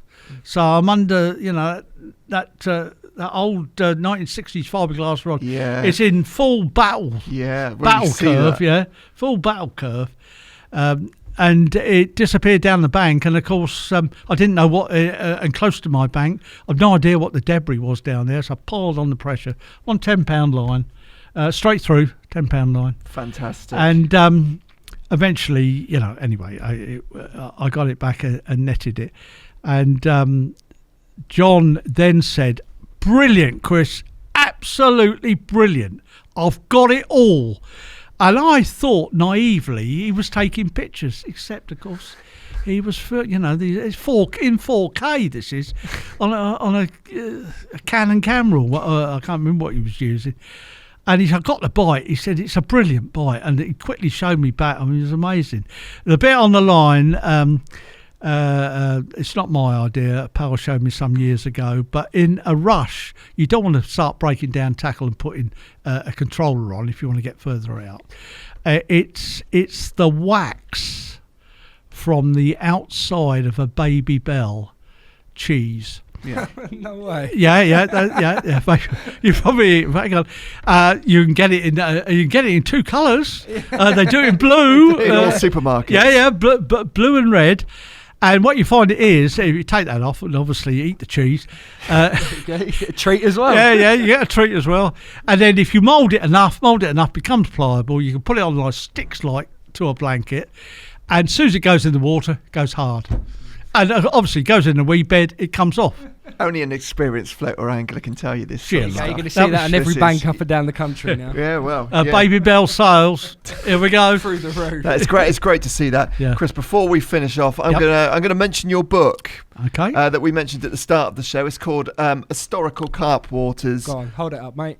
There we go. That's the one. Historical Carp Waters. That's number two. Number 2, yeah. You got some lakes in here, haven't you? Yes. Well, in each volume, there's a 1 and a 2. They each feature 21 historical carp waters. So there's a total of 42, and people have now said, well, surely there's more than 42. Well, of course there is. But so how do you term an historical carp water? What sort of criteria? Right, there is a modern one in there, only one modern one in there, which is linear, which will become a historic. Because when I was there, there was nobody there in the early 90s, and it will become, an amazing. Oh, this is we're looking at an article now that you actually put up in Carp Food. Llandrindod Wells. What's the most famous thing that happened in Llandrindod Wells? Was that the land? Come on, what's landslide or the? No. What's the most notable thing that happened on that lake in 1969? No, I thought you meant some. No. It's an earth-shattering moment. Oh, right, is it? It's Yates's first 20. Right. We should have known. It actually says that in the footnote at the bottom. I should have got in with that. You should have been quick. Oh, there you go. Yates's first 20, actually. Yeah. An open access water in its time that anybody could fish with a realistic chance of catching a 20-pounder. And at that stage, they were like rocking horse in this country. Yeah. All over the Midlands they came. Des Taylor caught a 20 there. People sort of piled in. Fletcher's Pond, famous pond, fish there. Myself, that's in volume 1. Big Moor, in Cheshire. There was big fish in there, fantastic fish. I've been there as well as my original shot. Been there, had a look at it. There's the tarn at Cup Mill. I love now that picture. That's such a great picture. Yeah, that's great. There's the road, the small metal road I was telling you about. It's just here where he's standing, and you're looking down the lake. So that's looking west. So this is one of the spots that I would have been floater fishing from. Bit of the old Redmire there a little bit, isn't it? With the old not unlike it, but agates, much. Famous carp water, agates. Many famous people fished there. Jack Hilton caught a brace of winter 20-pounders, which at the time was unheard of. Electricity Cart, mentioned that already this afternoon. A lot of these lakes people wouldn't have heard of though. If you're a little bit of a carp geek, yes, and lots of people are, they would have heard of them. Dagenham Lake, that's where Walker caught his first 20 from. Yeah, I heard of that one. Yeah, Dagenham Lake, still a carp water today. Beachmere, the old copper mine, can you believe I fished there? This is the day I fished there. I fished there once, and I can't believe it. I caught a 20-pounder. I was absolutely made up. I fished with Tom O'Reilly. Yeah, Mapley, been there. This is one of my original shots of Mapley. Held the British record, 26 pound in 1930. Amazing place. Fantastic stories about that place. What do we reckon number 1 is then? Oh, have a guess. Savay Lake, isn't it? Oh, no. No, we're back to dear old Redmire. That is a very, very unique picture because Richard Walker, that is a slide, a colour slide that Walker took in the 50s. Is a colour slide, and he had several, and he gave me that one, which of course I scanned, and it's carefully stowed away. Wow, a colour slide. That is very, very early. Why? Because all the willows are there. They all died. Just in the foreground here, just in the middle of the shot in the foreground, is just behind the rail there. That's where you see Chris Yates returning a 24-pounder in Passion for angling. So the spillway is just there. Is that where he was in the water? Yeah, no, not when they jumped out the tree. No. The scarecrow, that was the other end. No, that's the other end. Yeah. This is, you see him returning. You see him standing on the spillway brickwork, returning a fish. The spooky tree is just to the right of that. Just for reference. Just there. Yeah, wonderful picture. So these two, so Redmire, it would be top of most people's list. Yeah, and I mean, Savay's in there. I mean, you can't underestimate places like Savay and any of the other ones in there. They left an indelible mark on carp fishing history. Savay in particular, I mean, irrespective of the terrible things that happen there currently, I mean, the longevity of the water is just extraordinary. Still producing big fish. Yeah, there's some great history, especially about that, with the lake, and obviously taking a bit of an interest in that as well. It was dug the same year as the Redmire carp were put in there. I think the first diggings was in 1934. Right. Okay. You know, and you had the North Lake and the South Lake, and Yes. then I like the stuff in here about the Calm Bank as well, which was the last part of the lake to actually be the Cape Breton family. It's great. It's great that they are, you know, I've sort of taken time and effort to. That was finished early. That book, it was supposed to be released in November time, but we were in lockdown, weren't we, earlier on? So it managed me. I completed the book in April. To be designed and what have you. You've covered everything now with these two books. No, but there's 42 significant historic carp waters in that book, and I'm glad to say that I've caught some of those historic carp from those historic lakes. Yeah. So, you know, hopefully I'm not going to die tomorrow, but I mean, I can die a little bit of a happy man, so to speak. Yeah. But that's only happened because I've been at it such a long time. Have you sold out of these now? No, still available. That is the first one is sold out completely. Yeah. But the volume 2, that one, no, little egret website, you'll find it. Right. Okay. Yeah, put my name in. Historical Carp Waters 2. There you go. There's the plug. Yeah. Chris, I think this has been the easiest podcast I've ever done, actually. Yeah, I mean, you're only just saying that. I think it has. I mean, it's been great. You know, I could just sit back and reminisce. Well, you will. You'll be sitting there tonight with your wine going, that bloody idiot was on about being, mugged in London. And then Yatesy taking a picture of him and he getting a great. No, it never happened. I could see it coming. I can well believe that. No, it's been great, and we could have done another 3 hours, couldn't we? There's quite a lot of stuff that you might have to come back on again, Chris. Who knows? It's been a long day, but thank you for your patience. And I've got to go home. I'm a long way from home. Yeah, I've got a long drive back. It's a long way from home. It is a long Thank you drive. very much. I hope everybody's enjoyed it. I've tried to bring a little bit of humour into it all. Never take it that serious, for goodness sake. There's nobody more serious than me wanting to try and catch a carp, but it's not the be all and end all of everything. And it's trying to keep your feet on the ground, which has enabled me to last all this time. Yeah. It's not all or nothing. Control how much you're doing, and don't overdo it. Just because you're enjoying it, just remember that you can get too much of something if you're not careful. Yeah. But you do that, and you bring the sport alive with your stories, and it's it's been great. It's been great. Well, thanks very much for coming on the show. I'll Chris. let you go home as well. Thank you. Thanks very much. Cheers, Chris.